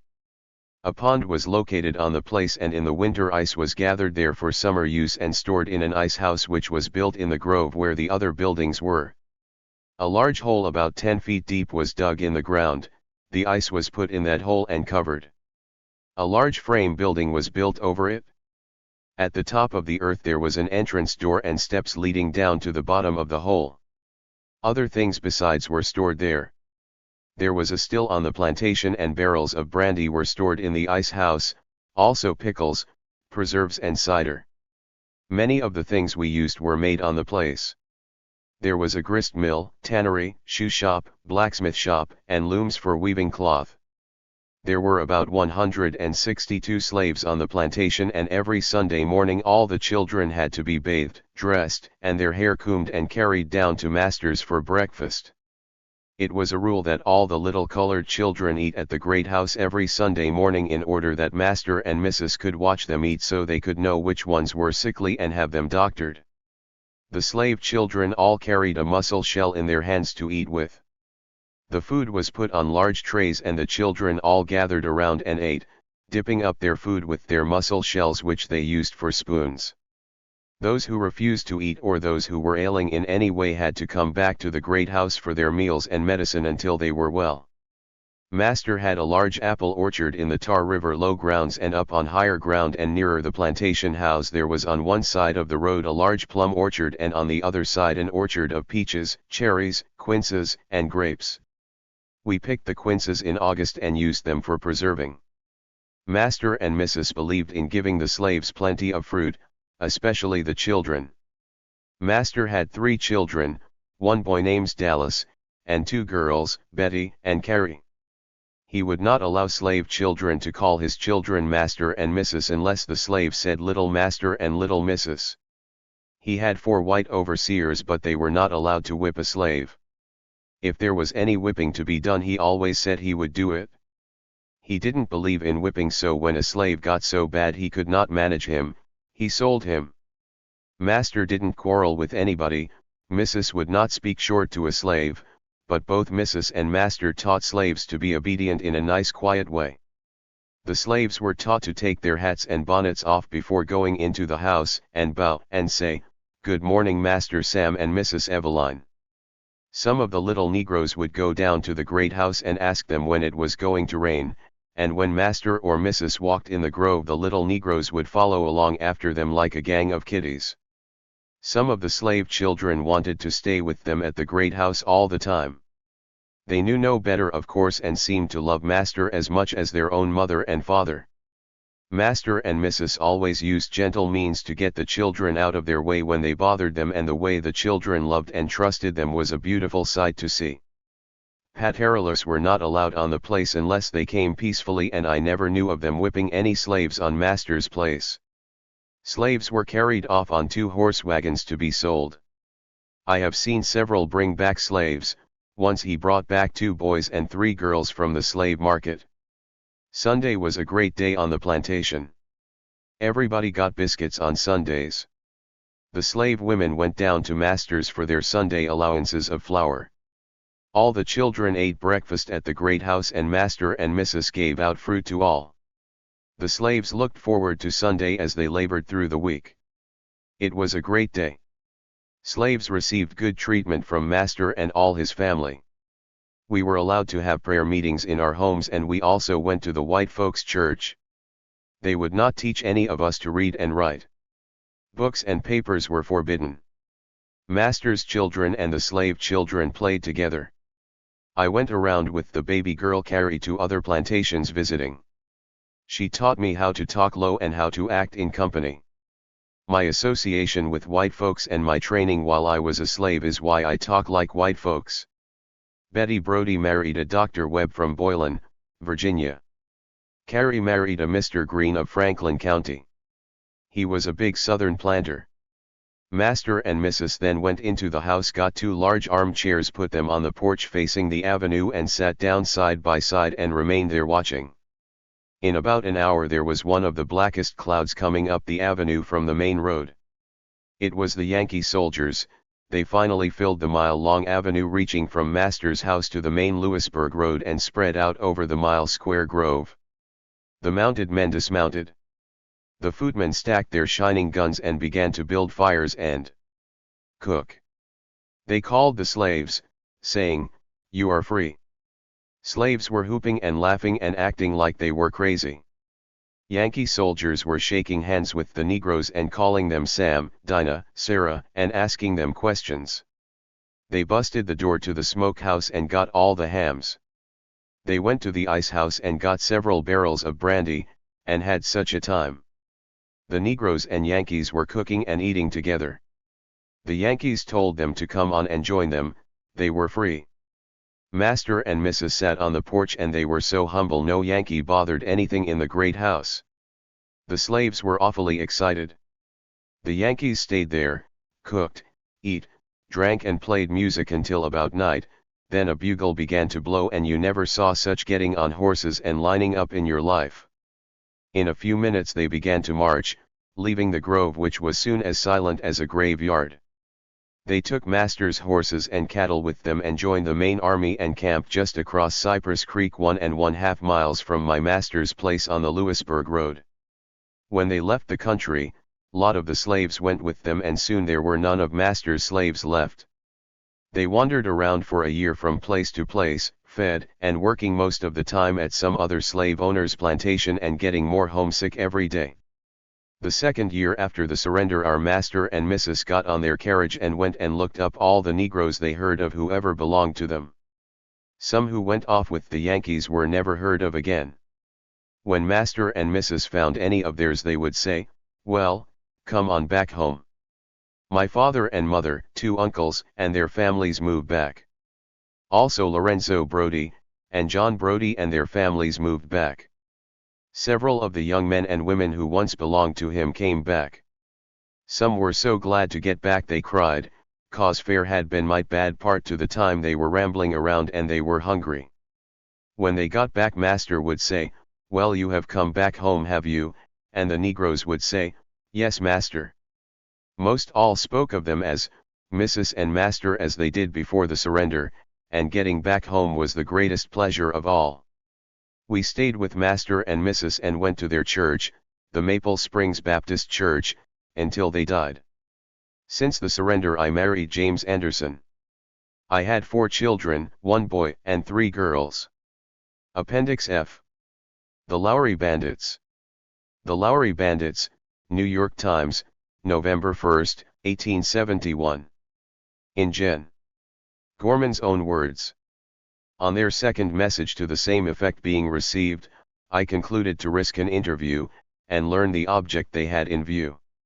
In a few days I was told, after consenting to meet them, if I would go unattended, through a swamp some 3 or 4 miles from camp, it was possible that they would meet me, and on the next day, without informing any but Colonel W. of my intention, I proceeded thither, unarmed except with a repeater, and unattended.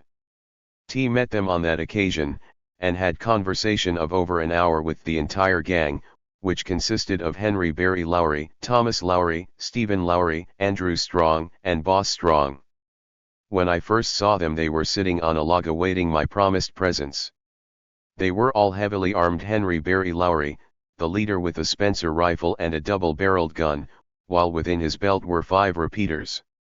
The balance of the gang had each 2 double guns and from 3 to 5 repeaters. All of them I believe also carried a Bowie knife. I am told that this is the usual complement of arms which they generally carry. They were exceedingly respectful to me during the interview, and stated that their object in wishing a conference was to know if it was possible for me to grant them some terms.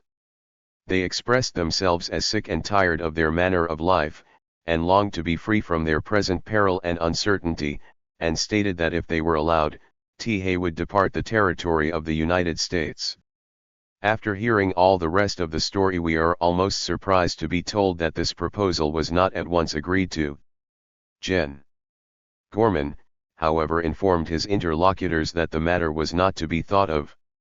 He added that if they would surrender they should not be molested, except by due course of law, that he would guarantee them a fair trial by jury, and that the best of legal talent should be employed in their defense. Further than this he really could not go. The brigands listened with much courtesy, and warming into the geniality that comes of social intercourse, assured the general that they would refrain from ambushing or bushwhacking any of the troops under his command, unless indeed, they should be cornered, in which event it was their intention to die game. This said, they withdrew obligingly, refraining from cutting the general's throat as a preliminary to their departure, which, as he was quite alone, they might readily have done, and which would certainly have been altogether in keeping with their ordinary taste and custom. Appendix G, Letter from General John C. Gorman. Regarding the Lowry Bandits. The Morning Star, October 28, 1871, p. 2, cols 1 and 2. They live, as a general thing, by tending boxes, cutting the timber for rafts in winter, and doing odds jobs for the more thrifty farmers who live a few miles from them. There are exceptions to this general rule, when they have good farms of 100 or more acres, well cultivated, and where the honesty, sobriety and good behavior of the owners are above reproach.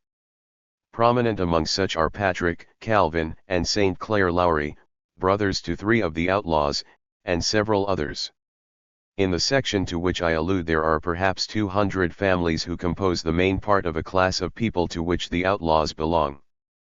Being mixed breeds between the white man, black and Indian, many retain in a remarkable degree the Indian characteristics in their color and form, and are said to possess all the natural shrewdness belong to the Indian.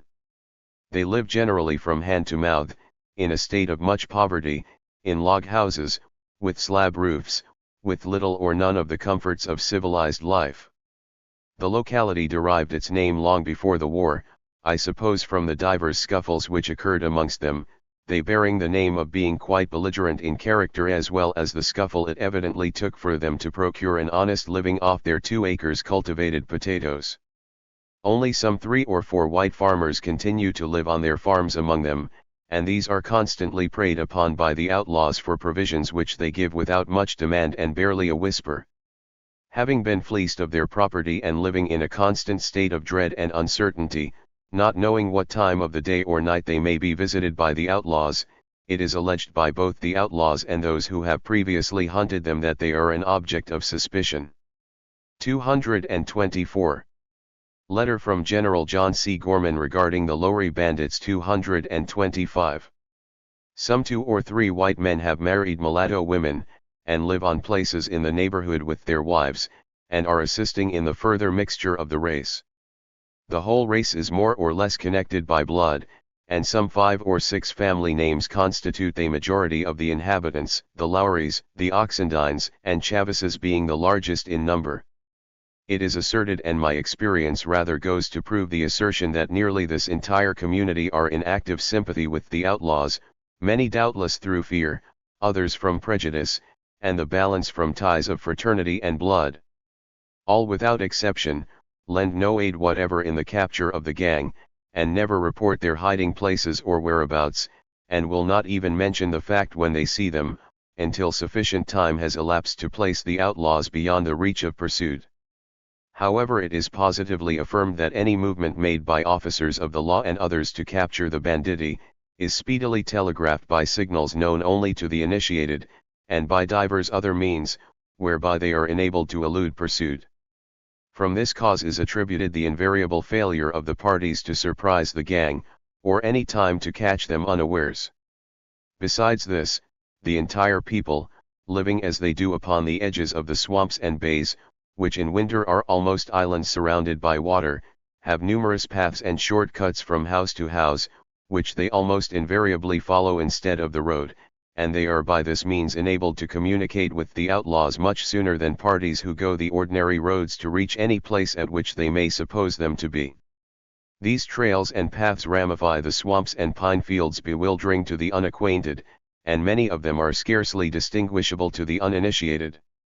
During my stay of 5 weeks in that section, I think I visited alone or with a detachment of men, nearly every house in the outlaws' domain, and took especial pains to inform myself as to the feelings and expressed opinions of the people. There was nothing sullen in their behavior to me or to the troops. They were free in speech, and without exception expressed a wish for the troubles of the locality to end, but almost invariably refused to lend any assistance toward the capture of the outlaws, even for pay or reward. Nearly all complained of the harsh treatment they had in times past received from parties who ostensibly hunting the banditti, and they repudiated any alliance or fraternity of feeling between themselves and the gang. Their protestations in the majority of cases, however, I believed to be deceitful and without a particle of sincerity, as their sympathies would naturally crop out occasionally in their conversation. As I could not obtain volunteers, I was determined to call out a portion of the militia, and made an appeal to them to promptly come forward and cooperate with me, and for this purpose made a requisition upon the colonels of the 58th and 59th regiments. But the call was but feebly responded to. The people had been called upon so often, so many fruitless attempts had been made, that they had no faith in any such measures, and all were averse to moving. The militia law is so defective that my authority to force them out was doubted, and I did not attempt it seriously. I however received about 90 unwilling recruits from 2 regiments, the larger majority of whom reported to camp without arms, ammunition, or blankets, and had to be fed from the meager stores which the commissioners had furnished me for the volunteers.